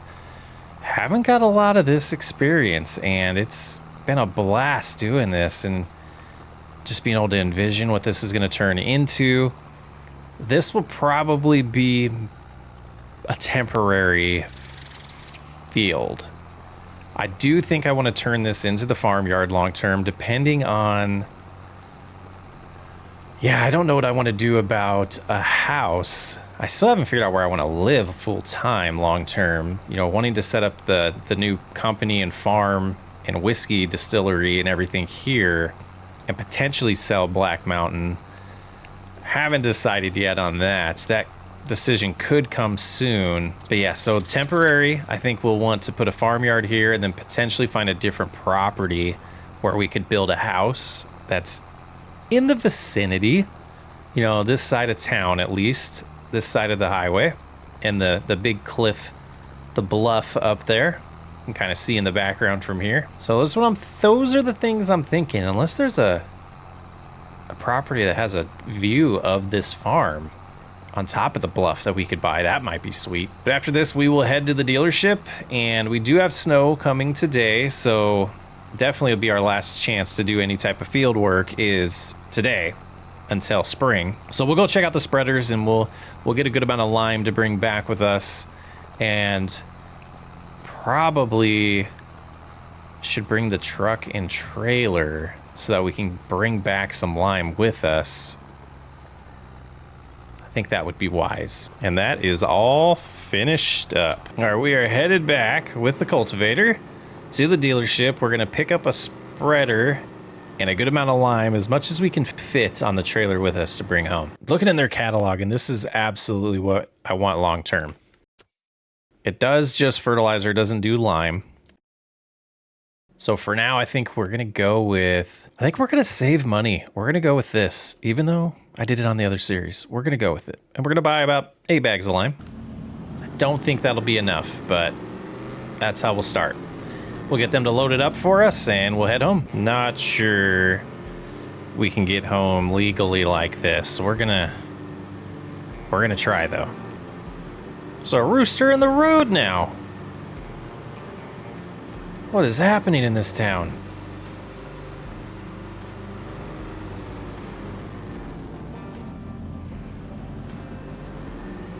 Well, we seem to be doing pretty good hauling it.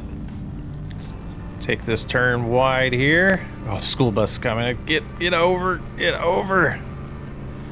There we go. Yeah, I'm not sure 16,000 liters is going to be enough to do one field now that I think about it. I think cab view in this truck's pretty slick though. Not to break RP too much, but I drove way better in cab view.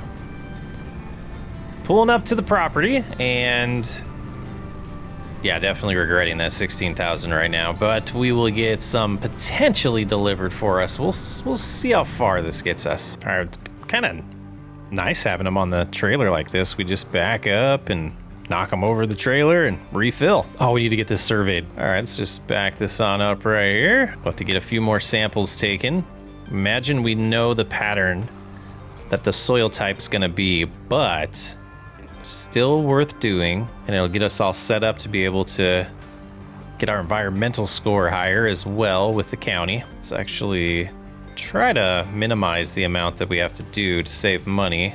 That'll do there. Now, keeping the environmental or taking the environmental score into consideration, no tillage might be something we want to look into long term. And I imagine that cover crops also give you a boost on that environmental score. But I don't know how this county does it. So that's something we'll be keeping in mind. It is nice and quiet, no drama yet in this county. Didn't quite line it up perfect there. We're gonna have to do just a little sliver, and then we can turn around and should be able to do the rest of the field with one more up and down, one more down, one more up, one more pass. Looks like we will be good there. So crazy how different it looks just by turning something into a field. Just that cultivated state. To me, it looks like it adds value to the property. All right, we should be able to send these into the lab. And my understanding is that this machine does the soil reading for us, and we're just sending in the results for them to validate.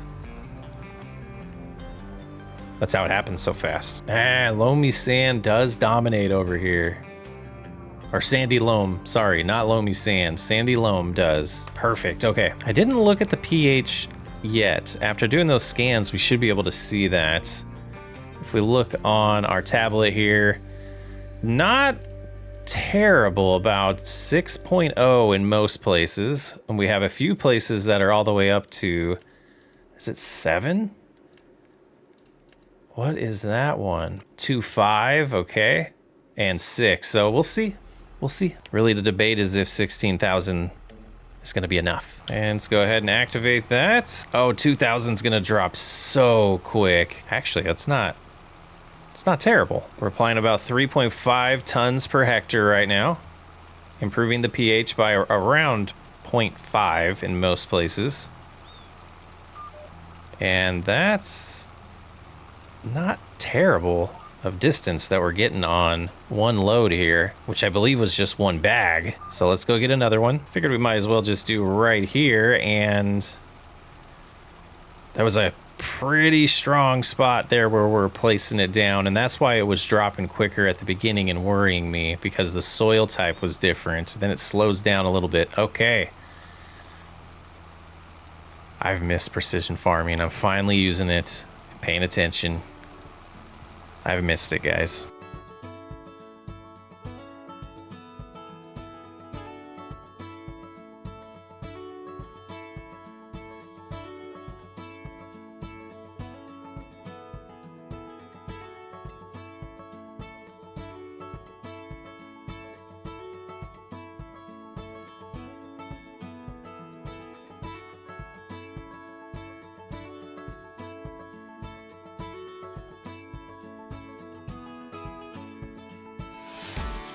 And one field done. I did lose track of how many bags we used, but I think it was about 4.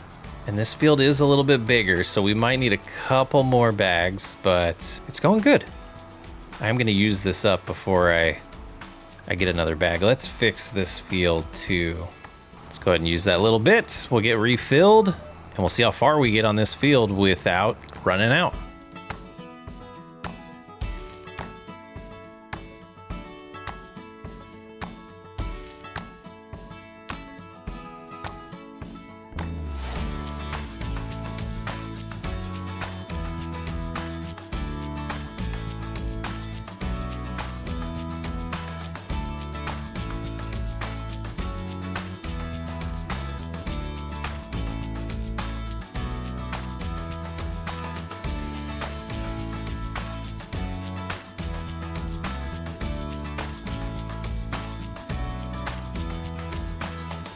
Now, we went through a lot less on this field.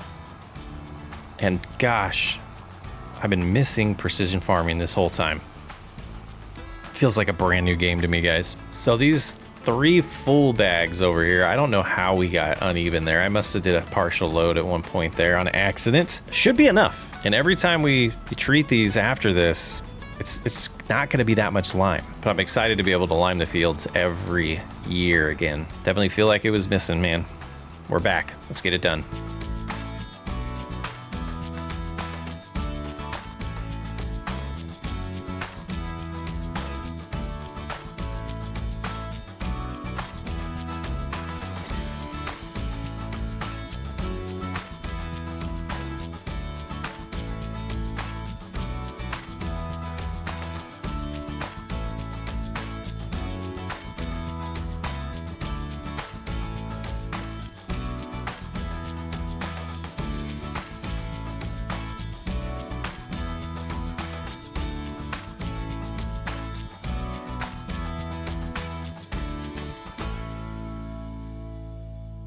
All right, I'm impressed. We got them both done. I didn't think we'd have enough product, but fields prepped to be planted in the spring. We could do an application of nitrogen or an application of fertilizer to improve the nitrogen level. Let's go ahead and just store all the lime in here for now. And I think it's time to load up the bales again and get them sold, the silage ones. That's hilarious. Why does it keep grabbing that one? Through the magic of mods.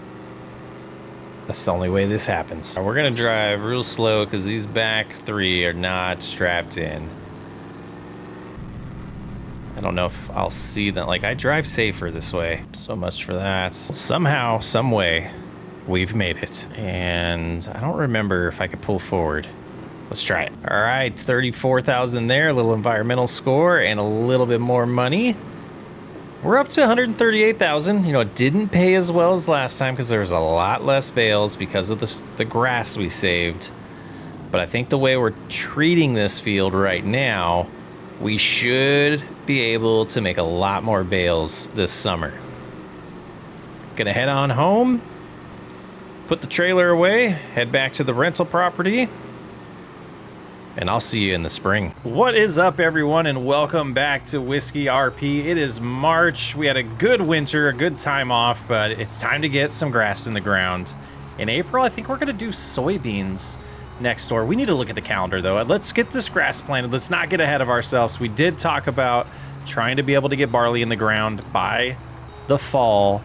So we want to make sure we pick the right crop type that'll enable us. And if we just have no crop until then, that might be the plan. But I do want to look at the schedule, see how things do grow in this county, and figure that out afterwards.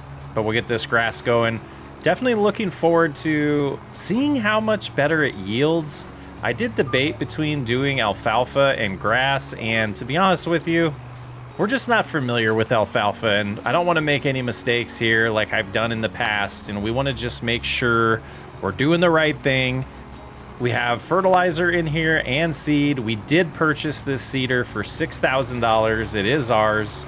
This is one of those that's kind of modular, so we could add another one to it and have them side by side and double the width, but right now for the field sizes that we have, I felt like this was the best approach. It was a pretty good price for what we're getting here, and I don't think you can really beat $6,000 to start with a seeder. And I mean, that's barely the amount that we're spending on leasing the bigger ones, but this one does do fertilizer and it does the seed, so we can do that all in one step.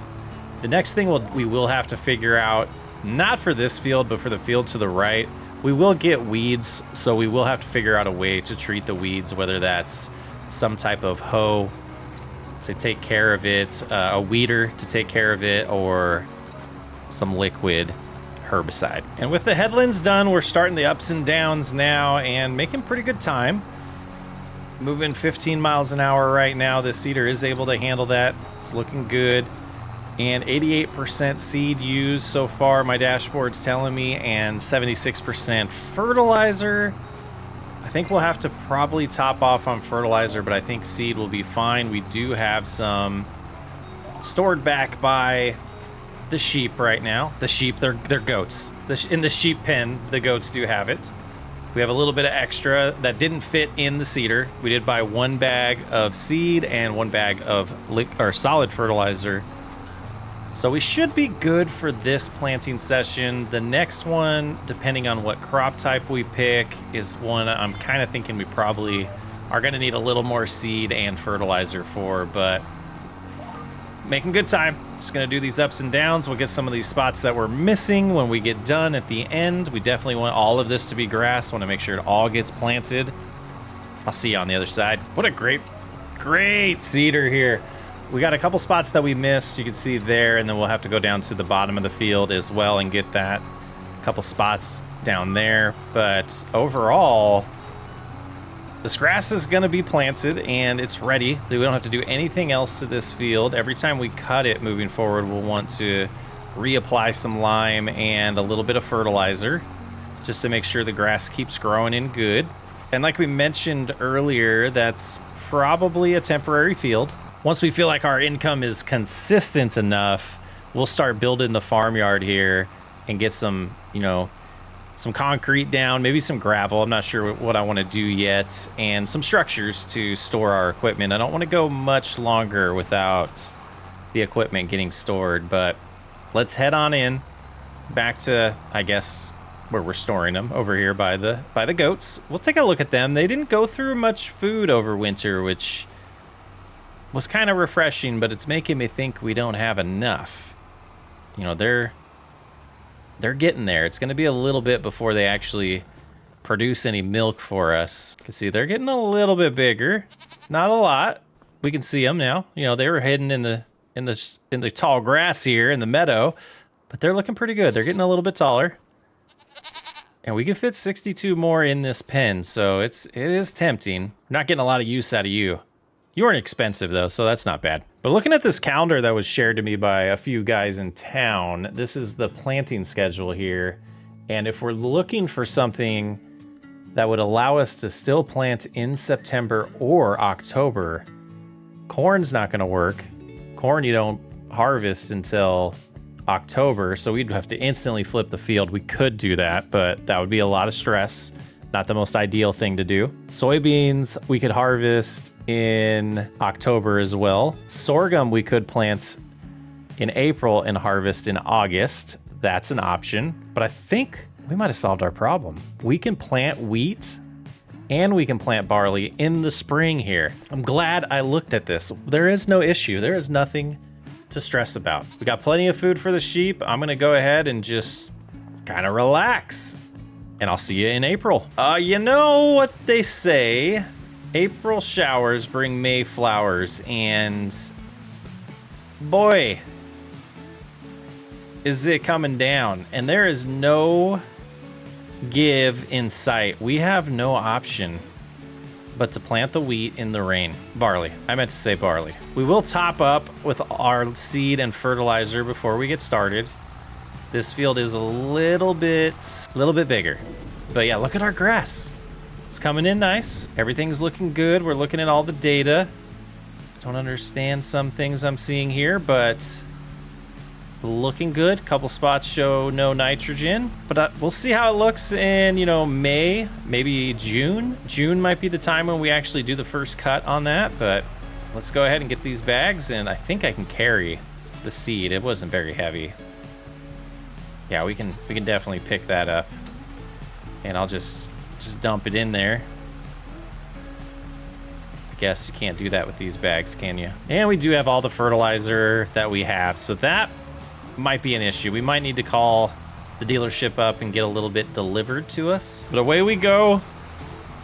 It is a little muddy, so it might take a little bit more time to do this, and it's, not ideal conditions for planting, but we'll make do.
Boy, we're making good time here, and the seed rate is pretty low for barley on this soil type, so we might have enough seed. And fertilizer also, remembering that we have pretty good soil type here, so we're not using as much fertilizer as I thought we would either. We are down to 25%, it's showing me on the dial here.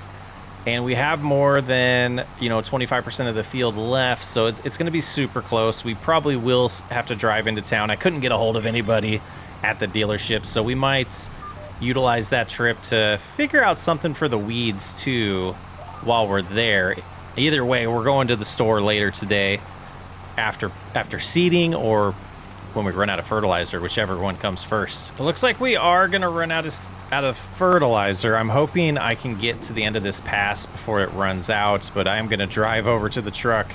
No way I'm running in this rain. I'll get soaked by the time I get over to the truck. We will drive over there, and then we're gonna head into town. We're gonna get a bag of fertilizer, and we're gonna see about a way to treat the weeds, and I think I wanna avoid herbicide if I can.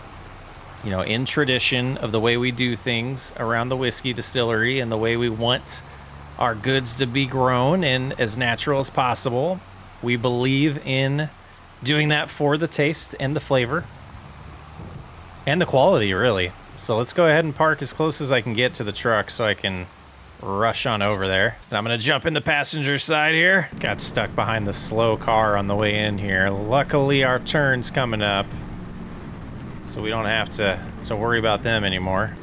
And we've arrived. Hope that garage is open, because I feel like this rain is just insane. Yeah, I'm just gonna park right here. Hope they don't mind. All right, we spent about $37,000 right now. 38,000 almost.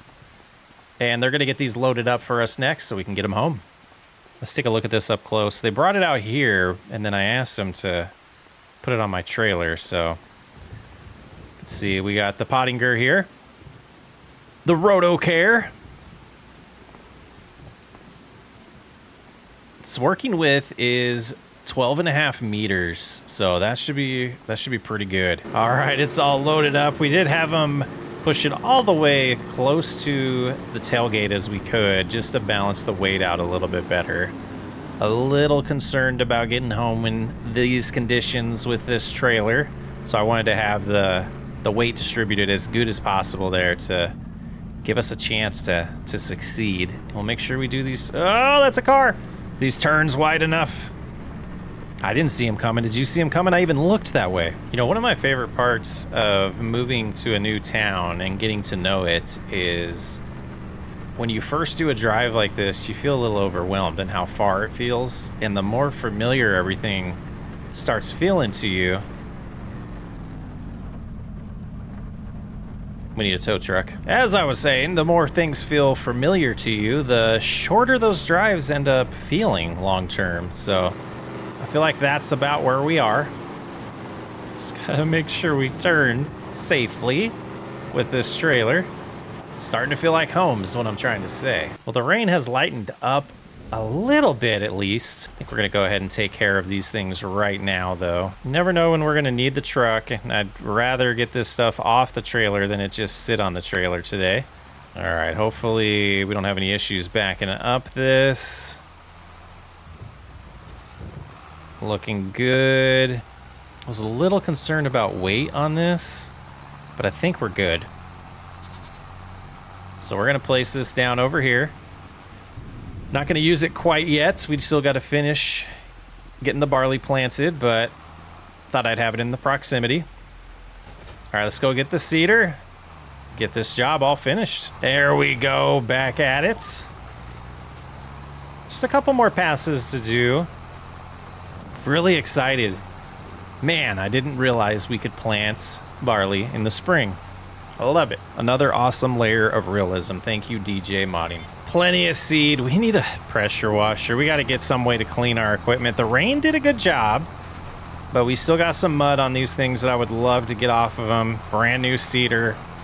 Got to take care of it. All right, and that should conclude spring planting. We will want to at least go over that field with the weeder, and then we'll see. Oh no. Okay, we gotta fix that. I forgot this was a direct drill, guys. So this little spot here is gonna be a little bit off, but let's go ahead and lock in. We'll fix it with grass. Let's get up about right there. We'll go ahead and lower it and do just a small section that we ruined. That's all right. Not too bad of a concern there. I'm glad we noticed that though. I forgot what I was saying. But yeah, we will take care of the weeds next. We're just gonna back this up next to the bales. I guess next to the spreader. Let's go ahead and just wobble it back here. Straighten her out. There we go. It's a good home for it for now. Yeah, we need to start getting a little bit more of our own equipment. Saving up for a baler. We definitely need to save up for a grain cart and a harvester at this point. Yeah, I don't know how to prioritize it. We've been so busy over here. I'm not going to be able to do any contracts in town for extra money. The next money we're looking at is, gosh, what, June? No, July? And that'll give us money for the silage we're going to cut. And away we go. Same issue with the rain. I Guess this still might create somewhat of a tram line here. I hope it doesn't. I hope the crop's still able to grow where we're driving. Should be okay. And hopefully this does take care of the weeds and doesn't pick up the seed too much. It's just the way our tires are sinking. It's kind of got me worried. It'll be fine. From time to time, I do want to put in a question of the day for the channel. And the question I want to ask now, and potentially the question of the week, maybe we'll ask it in multiple videos and get a good amount of feedback and then discuss that somehow later on. What is your preferred style of starting a new playthrough in Farming Simulator? Do you like starting with no equipment? Do you like starting with no money? Do you prefer to try out, the startups that the map creators set for you, the starter maps, the starter farms? There's all kinds of options out there. I'd love to hear the comments about it. You could, if you're on PC, you could be able to cheat in money to be able to get all the equipment you want, all the farmland you want, start your own farm that way, and, start your playthrough as an established farm. Yeah, I would love some comments about that, and who knows, there might be a video discussing the results. Man, it did end up feeling like a pretty productive day. The rain is still here, but it's not as hard as it was earlier, and the ground really did need all the moisture, so not really going to complain. We need the water for the crops to grow, and hopefully this takes care of all the weeds, but with the amount of rain we've been getting, I'm a little concerned that this type of treatment's not going to be enough for this field, but only time will tell, right? It is June, bright and early. We're here on the farm. We got everything lined up and organized. I think that's where our first shed's gonna go. I think I've decided over the last few months of just kind of showing up and checking on things and making sure the goats are fed, and they have not gone through those bales at all. I love them. We do have our first little bit of milk coming in. Not super fast, but it's starting. So that's some money. Oh, look at this. Look at this sorghum over here. Almost looked like corn to me. Look at that beautiful sorghum. Gonna be ready in a month or so. Our grass field is ready to cut. We're gonna be doing that today. Getting our first look. Look at this barley field. My goodness. Expected yield 122.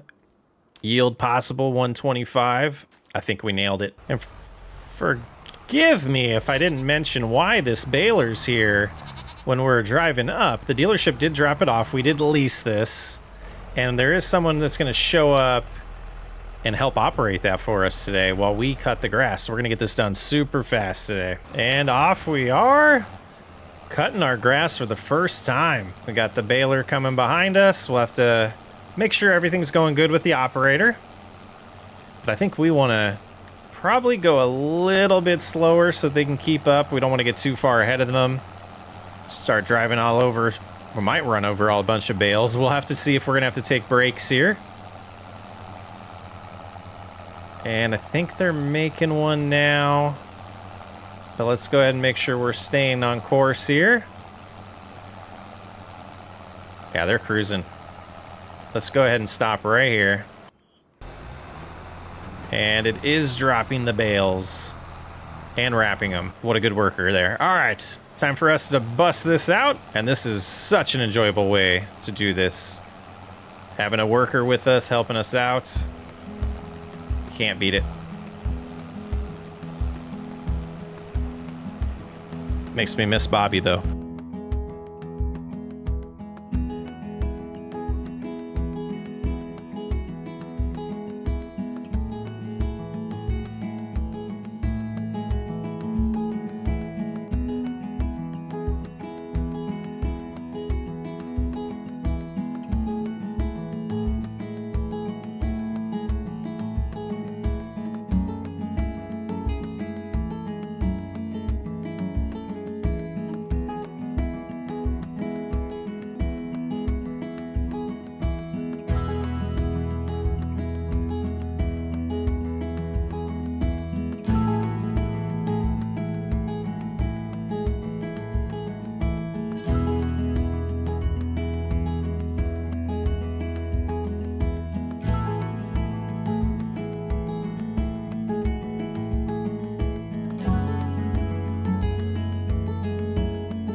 Well, we almost beat the rainstorm. We are on the last pass here.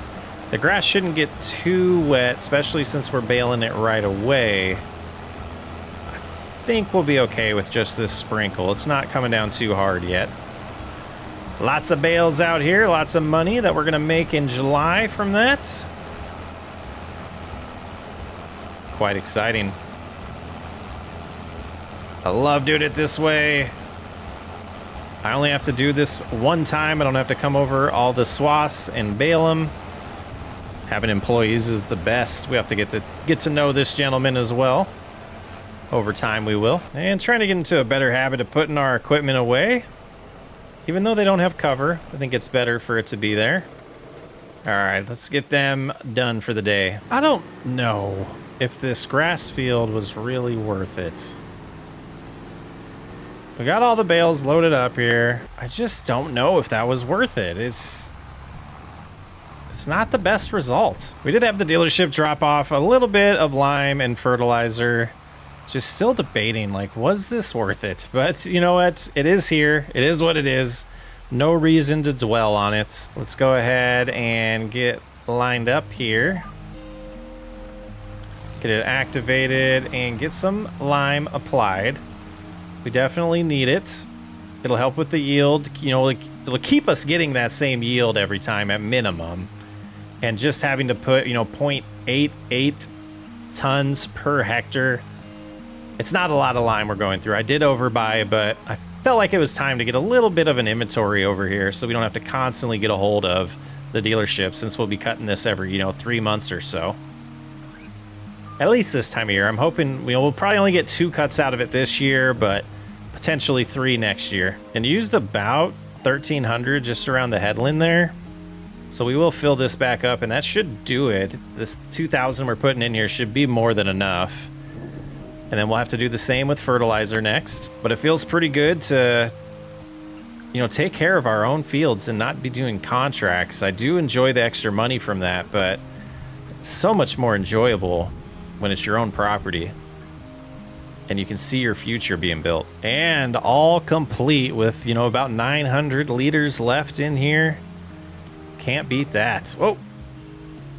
Don't do that, guys. I think we'll leave these bags of lime right here. I know it doesn't need a lot of fertilizer either, so 2,000 was probably too much, but like I said, we'll get a little inventory here. And away we go.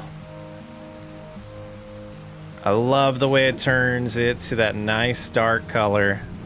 The rain's helping with that as well, so hopefully a pretty good yield next time as well. Applying 600 and about 50 kilograms per hectare right now. We are turning it green this time.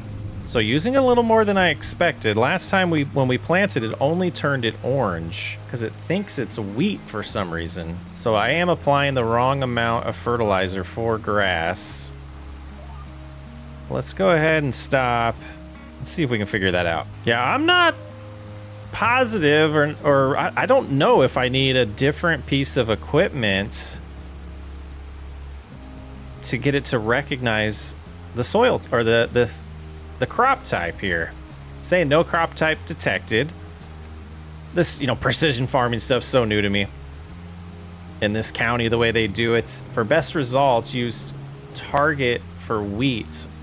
So it thinks it's wheat for some reason. So I imagine that means we could probably go a couple cycles without putting fertilizer down after this. I mean, I imagine that's got to be the way it works, right? And due to that fact, we did use all the fertilizer, or pretty much all the fertilizer we bought. Looking amazing though. And we can just store this in here for now, put a lid on it, and I'll keep it safe. But that is all the time we have for Whiskey RP today, guys. I am Socksway Up. Thanks for hanging out. Next episode, we are absolutely getting to our first harvest of our own crop. I'll catch you on the next one. What is happening, everybody, and welcome back to Whiskey RP. Today, we're going to harvest our own field for the first time. We got $30,000 brought in there. Let's head back and get the rest of the silage, and then we need to figure out exactly what piece of equipment, well, multiple pieces of equipment we're gonna buy to help us out with that harvest. And here is the field, our first look at it. Ready to harvest. Should be a good one. You know, a good amount of this is loam, so we're gonna get that 122 yield bonus, but the sandy loam down here, it's more like 98%, so not too bad. And then we got another month until we will cut the grass again and get a little bit more cash from silage, so that would be coming in October, that money. So let's see, this should put us about $138,000 after we sell this, and then we get to go shopping. And here we are with 84,000 liters of silage. Like we thought, another $30,000 there, and 2,700 from the environmental score. Our environmental score appears to be pretty good right now. So we need to take a look at the shop and see what kind of combines they have to see if they have any used old ones that we could afford. And we're also going to need something to put the grain in. Our new harvester is here. It cost us just about $100,000 plus a few delivery fees. We got an old New Holland TX62. This definitely should be good to start with. We'll want to upgrade this long term.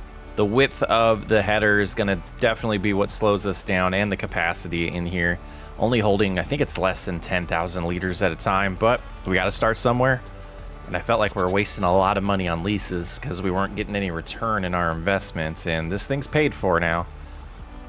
Not bad of a start there. And the majority of the rest of our money were spent on these Parker gravity wagons. I decided to get 2 of them so we can make less trips. We don't have a silo, and we're not going to have any money for that anytime soon. So that will be what we're going to start with. Not too bad. 2,500 bushels each, I believe these things hold. But it will be fascinating to see what our yield looks like on these fields. Gonna be quite the job with this little header. And away we go. We did spend a lot of money. Are we gonna be able to lease something to create bales here? I think we should be able to pull that off.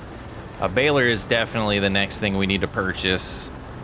And potentially with the money we get from this grain, we might be able to do that. Since we don't have anywhere way to store it, we're definitely gonna have to sell it today. Look like we're getting about 12 tons per hectare right now. Climbing up to about 13, 12.7. Not too bad. Definitely gonna get around the headland and have to unload this though. It's gonna be a lot of trips, or a lot of unloading sessions once we fill up the grain tank here. 36% already here, so we potentially are not gonna make it back. That's all right. We'll probably end up getting one of those helpers in town to help us out to finish this harvest, but you know, I love starting them myself. Make sure the equipment's working good, make sure everything's configured the way it needs to be. Let's just focus on this, get it done, and see what kind of money this is gonna bring in. It looks like this area we're getting about 16 tons per hectare, so that's better. That's good. Looking at 121% yield. I love that they were able to put that data in these old pieces of equipment. Pretty fascinating if you ask me. And unloading our new combine for the first time. Not that bad of a process so far. Our first product going in the gravity wagon. Not gonna go towards whiskey. We don't have enough money to buy that distillery yet, but getting a good practice in of making barley, growing barley, harvesting barley in our new county here. And I did get a hold of somebody in town that's gonna help me out. I'm gonna get the headlands done and probably run the first set of grain into the sales location, and then they'll show up to help us out with the rest of the harvest. Might need to figure out a full-time worker here like we did with Bobby. I think would be ideal. I did catch up with Walter, and he hasn't found a buyer yet, so he is leasing out pretty much all of his fields at this point until the farm sales. And I want money, but I don't think we're gonna get it. 3.5 million is what the lot is going for, the whole lot of the fields put together, and the farmyard and house. Just really don't want to liquefy funds from the distillery business in Black Mountain for that, so who knows who our new neighbor will be? I don't think it'll be us though.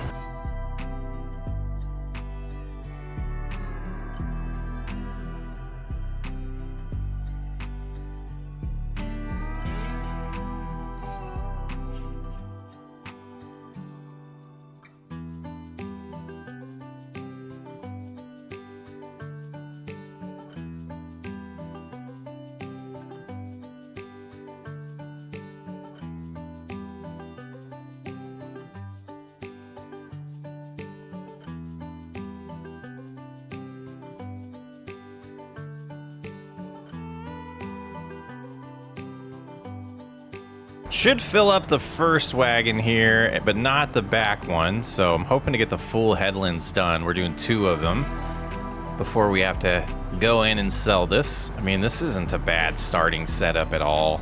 Go ahead and pull forward. We can fill up the back one as well. Yeah, pretty good. I think we'll get another full combine before we have to go sell, and we might, or it's gonna be close if we're gonna be able to finish the headland or not here. Back at it, 27% full in that back gravity wagon, so I think we'll be good to be able to get around the headland before having to go sell. We got back down the field and one more side like we're doing now, so I think we'll be good.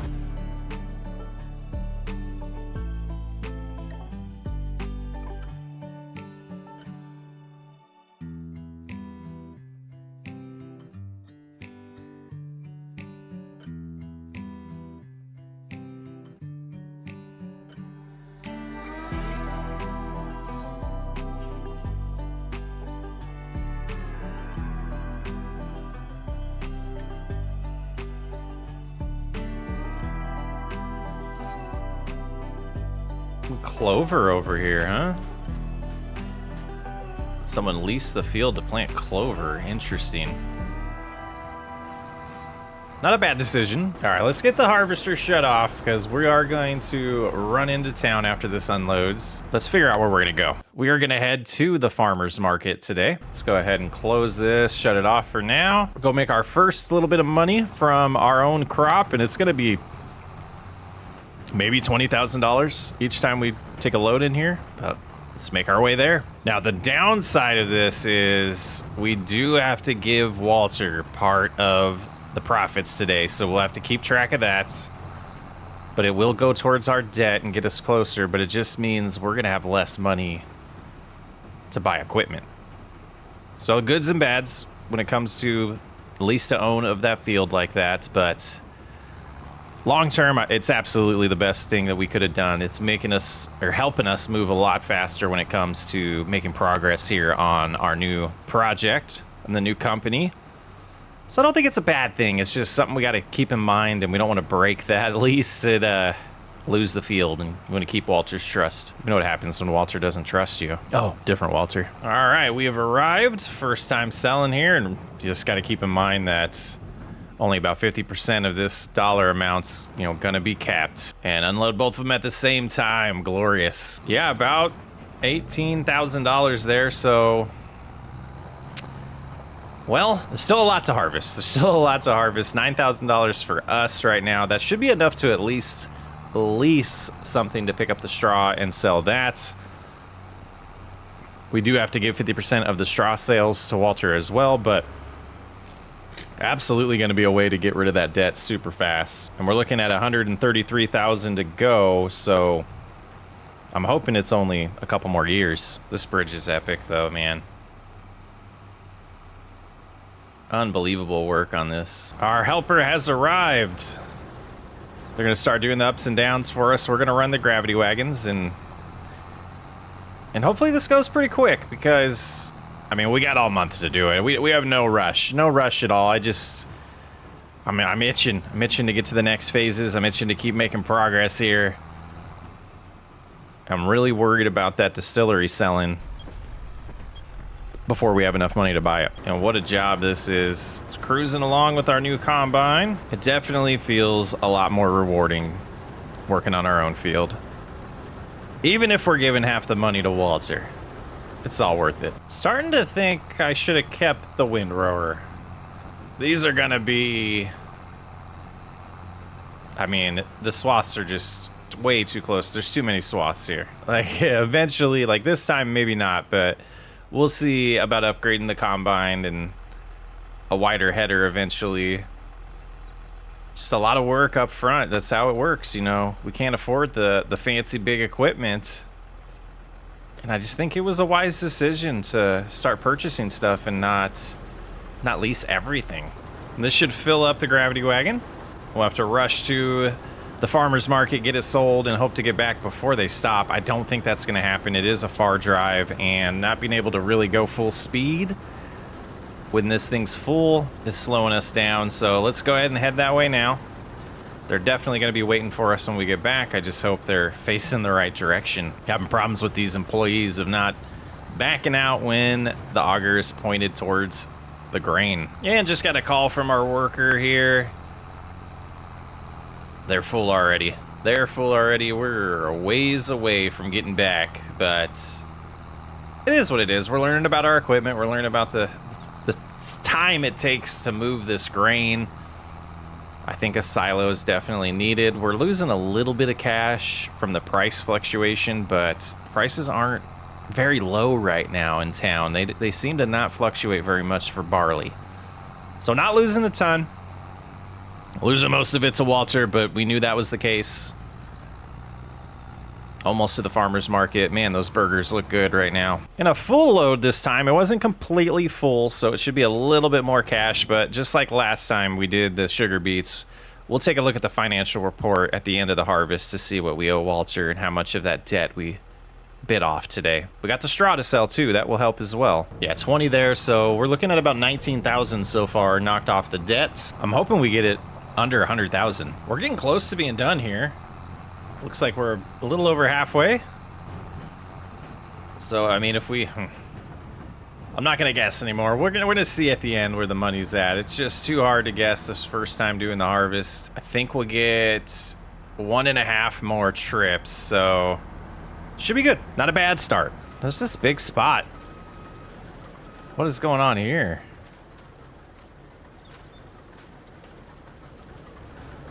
That's insane.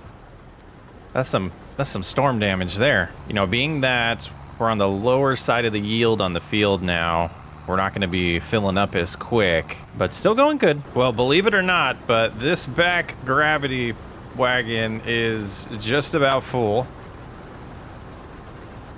I don't know what's going on with my eyes today, but let's go ahead and go sell, you know, another 17,000 liters here. There's clearly barley in that back gravity wagon. And another trip selling barley. Should be another 20 grand here. Another 10 for Walter, 10 for me. And heading back to get the whole, what I'm hoping is the last load. I am exhausted at this point from driving back and forth. Well, we didn't expect to have a full load on the last trip here. We got 80% of it full, 14,000 more liters to sell. Let's go there and see our grand total. Get Walter his cut. And then we got to figure out what we're leasing to bail this up and double check the calendar and see if it's next month, I believe, when we can plant wheat. So we'll probably let this straw sit until September. So we only have to lease the baler once. We're gonna have to be super busy next month though. We're gonna want to pick up that straw, apply some lime, and then get the wheat planted. And at the same time, cut the grass and get some more silage bales created. And here we are unloading the barley for the last time. Nice zoom in on the face there. We'll get home, we'll do the math, we'll figure out what we got to send Walter, and we'll give you guys a report on what's left in the debt. But I definitely feel like it's going to be below 100,000. So we've cut it in half with just 2 harvests. We also have the straw, so I don't think that's going to bring in a ton, but it's definitely going to help. All right, we have made it home. We're going to have to get the harvester over here and get it all pressure washed and clean the gravity wagons as well. Let's go ahead and take a look at that financial report and see how we did. So harvest income was $74,925. So we have just sent Walter's $37,467, leaving our balance with him at $95,884. Well, we got the mowing going today, and we're gonna have to do this a little different than last time. With the competing priorities, we need to get this field flipped to get some barley planted in September, we're hoping, so we can harvest it early as possible next year. You know, these bales are gonna go towards, 50% of the bales are gonna go towards Walter. If we don't get the grass bale today, it's not the worst thing in the world. We did lease this again. That's why the money is a little bit lower than it was after the last segment. But I think we'll be good. We should be completely fine here. And it's just going to take a little bit of time to get these all unloaded. Or get all these baled and loaded up. And then we're going to have to get them on the trailer, get them to the sales place. Then we can want to apply lime to this field. We're a tractor short. The fact that we don't have the ability to use the baler on the Ford kind of messes up what we want to do here. So I might look into another small tractor to get on the farm to help us with multiple jobs, but just gotta really figure out what's the priority. It looks like we're pretty much finishing our jobs at the same time, which is amazing. We have around 38 bales already. I don't know how much they're gonna pay. It might be about $3,800 there, depending on the economy here. But let's get that last one unloaded. We'll get this prepped to start baling up the grass. And we gotta figure out a second tractor for field work. If the Ford can't do more than just cutting the grass and cultivation for us, it just doesn't seem like that was the most wise purchase originally. Well, we brought our first load to the farmer's market to get sold, and there's chickens around. There's so many chickens around. I believe they need to go here. 23,197. We have a little bit more to get, so we'll head back home. We'll get the rest of them, bring them back and sell them, and then we will, just like the barley, send Walter's cut. All right, we just had 8 more bales left, so we're gonna drop these off, do the calculation, do the song and dance, and get Walter paid. 6130 makes our grand total 29,327 for the straw bales. We've sent Walter 14,664, bringing our balance with him to $81,220. Definitely think one more harvest will do it, and we'll be debt free again. Who knows? Maybe we'll find some ways to make some more money on the side before then, so we can keep that entire harvest of the crop we're about to plant here once we're done baling the grass. All right, time to just finish up picking up this grass and turning it into bales so we can make some silage. And then we're going to start flipping that field. We gotta get it done today. That's my goal. Want to get some wheat in the ground. All right, we are all done wrapping. I think I've decided to leave this field as is this time around. We take a look at the data that shows up. pH is good. It's good, and we over fertilize, so we have a couple spots that show no fertilization, but it's okay, but everything else shows at least good. So just got to get this baler returned, and I think we're going to do the same on the barley field. There's no reason to lime it twice in one calendar year. No way. We did get another pallet of seed delivered, so we'll get that going right now, and gosh, this should be pretty quick. Let's go ahead and get lined up and get started. I think what we'll do is I'm gonna do all the ups and downs and do the headlands last. I think that's a good approach. Mix it up a little bit here, and away we go. Looks like some areas are getting 300 seeds per meter square. Numbers aren't dropping too quickly, so we should be fine. I mean, if we do this right, we might not have to do the headlands at all. Turn in the nitrogen color on our indicator on our map here to green, looking solid. Well, I did it again. I forgot that our GPS likes to go the other direction. We're gonna have to reconfigure that because I don't want to turn around in the field. Though I think it might be okay. Let's head down to the other side. We'll do the other side as well, and then we can start doing ups and downs. I think that'll work out. Still 90% seed, 76% fertilizer. I think we'll be okay. All right, the end rows are done. Now we can start doing the middle of the field here. Some ups and downs. I absolutely love this seeder. I haven't missed it. You know, we used a lot of the case one in the past, a similar style. Going a little green on this series so far, and a little blue with the Ford. Wheat's gonna come in nice. Should be a good harvest in the summer.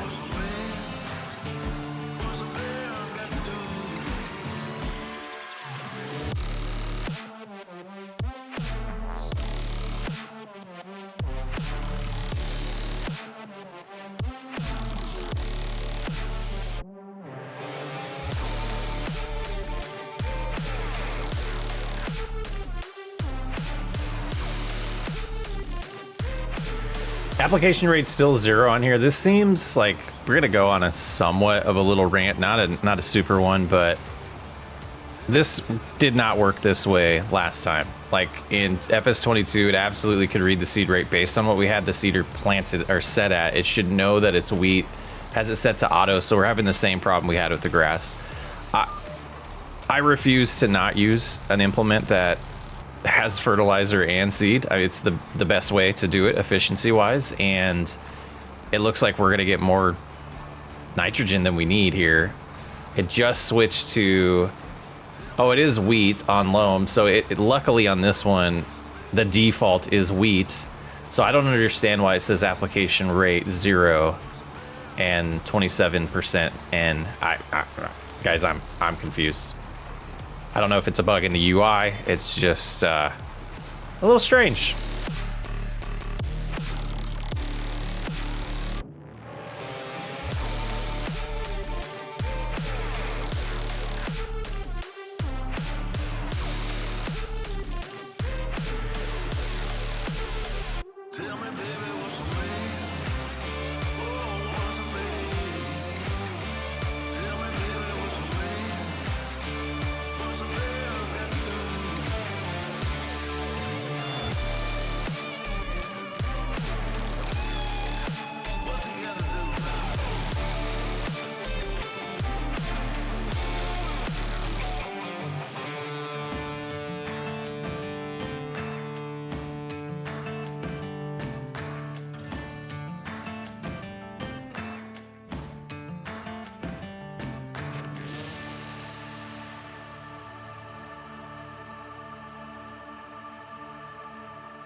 Seems like a good opportunity to go refill. We're getting a little low on fertilizer. Seed should be fine the rest of the way, but I think we will top off on that as well after this pass. Making some good progress.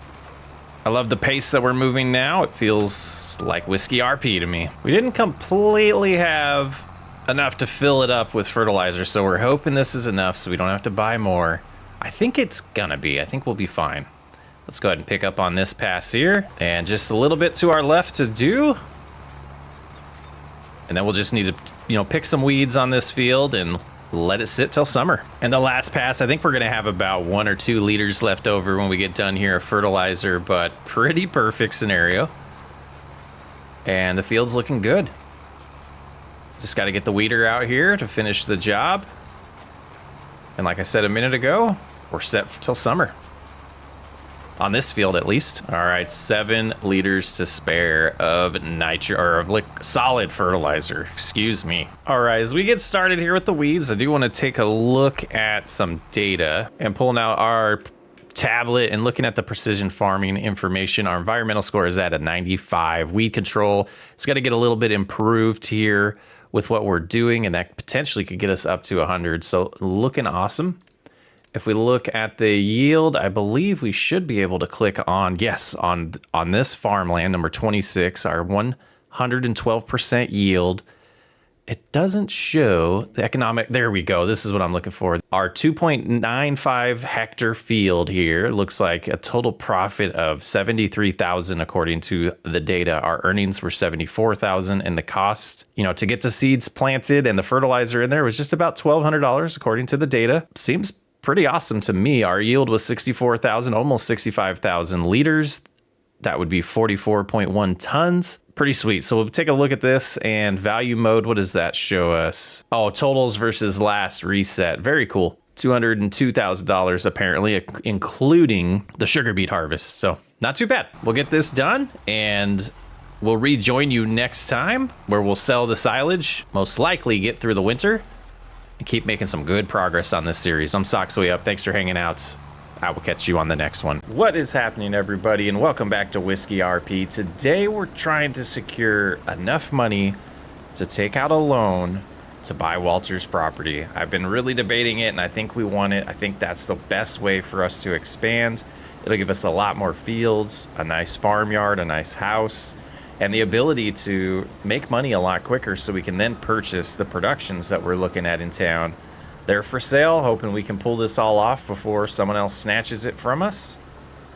Don't know what's going to happen there, but about $150,000 is what we're looking at trying to get, and I don't know if we're going to be able to get that today. We might have to do a lot of contracts. Well, reality, I'm trying to get that by the end of December, so doing this little contract here, this field, it's, you can see our property in the background.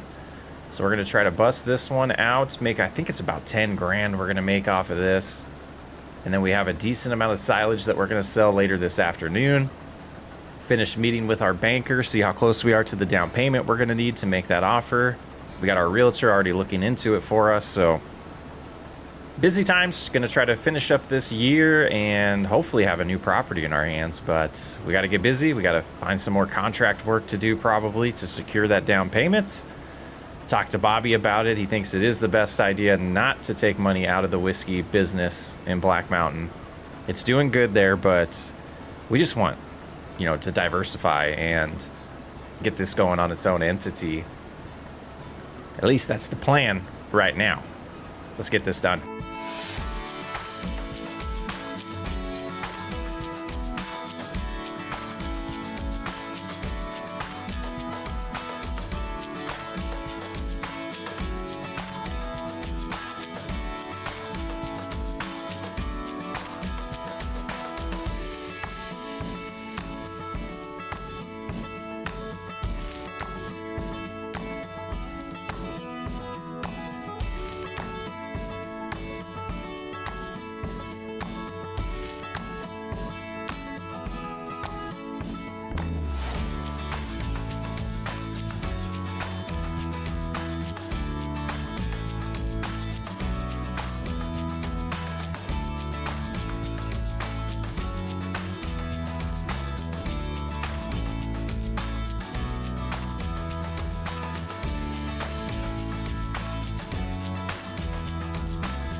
And with the first two headlands done here, I think we will have to take a trip in to drop off the goods. Let's try to get this unloaded in the back. Look at that grain go in there. I think we need to reset these carts every time we use them for the grains to show up, unfortunately.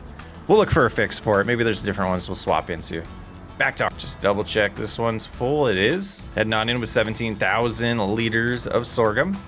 Let's see exactly where we're going here. Just down, you can kind of see it in the distance. There's some silos back there. That's where we're headed. I'll see you in a second. Dropping off the first bit of sorghum. You can see it is dropping in there magically. And just talked to the gentleman in there, and he said 56% of what they're expecting for the contract has been delivered. So the next trip we come back, we'll satisfy the contract and everything else will be ours to keep. And I think 2 headlands is plenty on this field. It gives us enough room to turn around. Let's go ahead and work these ups and downs, get this harvest finished. And then we're gonna do a little bit of a tour of what might be our property soon. Get a good idea of what all the fields that are included, if we're gonna have enough storage long term. We're gonna take a good look before we make a final decision on that, but my mind's pretty much made up.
All right, so all of this is not gonna fit in here, but we will be able to take this up to the selling location and get the contract satisfied.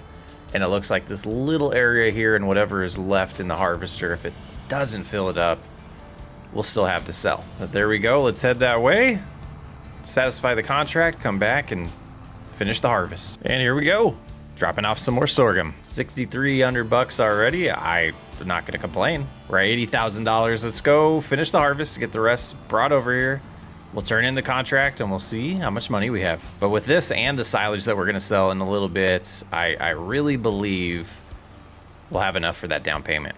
And I was talking to someone in town that was letting me know that since we do have goats, if we would feed them hay instead of grass, we would get a lot more milk out. Apparently they produce more milk when they eat hay versus when they just eat grass. So that is a change we'll have to make soon. We need some money though to be able to buy a tedder. And then that means we need to get a rake as well. All right, we're here. Moment of truth to see how much money we're gonna get from this contract. And it's a lot more than I thought. Yeah, another 6, almost 7,000 there. Let's turn in the contract here. Another 7,000 from that. Gets our balance to 95,000 before selling the silage. We got a little bit of time left before we can sell the silage. We got to let that ferment a little bit more. I wanted to head on over and take a look at Walter's property. We do know that field back there has been removed from the listing, so that one is still going to be ours, even if we don't buy this property. But this field here is included with the clover in it. I don't know who he's leasing that to right now. You don't just grow crops, you grow roots season by season. Beautiful shed. We've looked at all of this before. Yeah, a good amount of storage that we would have there. A nice house, another place to park a tractor or truck there. The co-op back here, I don't know if this is part of Walter's lots or not. It's a grass field. Let's look at our data. So looking at the map here, the fields that are included would be 23, 21, and this big one, 35. That's what's gonna knock this dollar amount up so high. So the loan we are looking at is a $2 million loan. I don't know if we're gonna be able to pull that off in time. I do know there's some other people that have been by looking. I saw them the other day, so I got to get this together as soon as possible. I'm going to take a look and see if there are a few contracts available that we might want to do just to, you know, help increase the down payment. And we got to head into the bank and get that secured. I'm getting nervous. We made it, but I think we're ruining our truck by pulling too much weight. These shocks are about to just give in. But first group is sold here. It brings our total up to $131,000. Let's go get the rest and see if we can get this above 150. There we go. We're up to 167,000. Had a little bit of trouble there unloading them, but we got it done. But $167,000 is not bad. We want to use a good amount of that for the down payment on this loan. I need to drop off the trailer.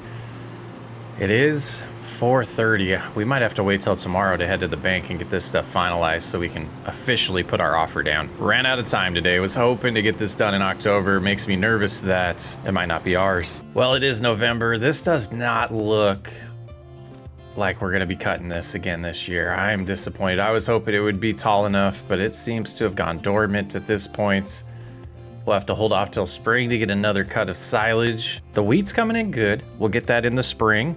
Or early summer, we'll be harvesting that. And yeah, I guess let's head in. It's 9 o'clock, almost 9:30 now. Go talk to that banker, see if we can get this secured, get our realtor on the line. Fingers crossed. Well, the day kind of got away from us, but we did get the loan secured. Get that put away. Got the truck all filled up with fuel. Just need to get on the phone with the realtor, submit our offer, and just wait to see if Walter's gonna accept that. I have heard rumblings that other offers have come in. We might have been late, guys. We might have been too late for that property. Hello? Hi, Pam, how's it going? Wyatt Carver. That name does sound familiar, so Walter accepted Wyatt's offer, huh?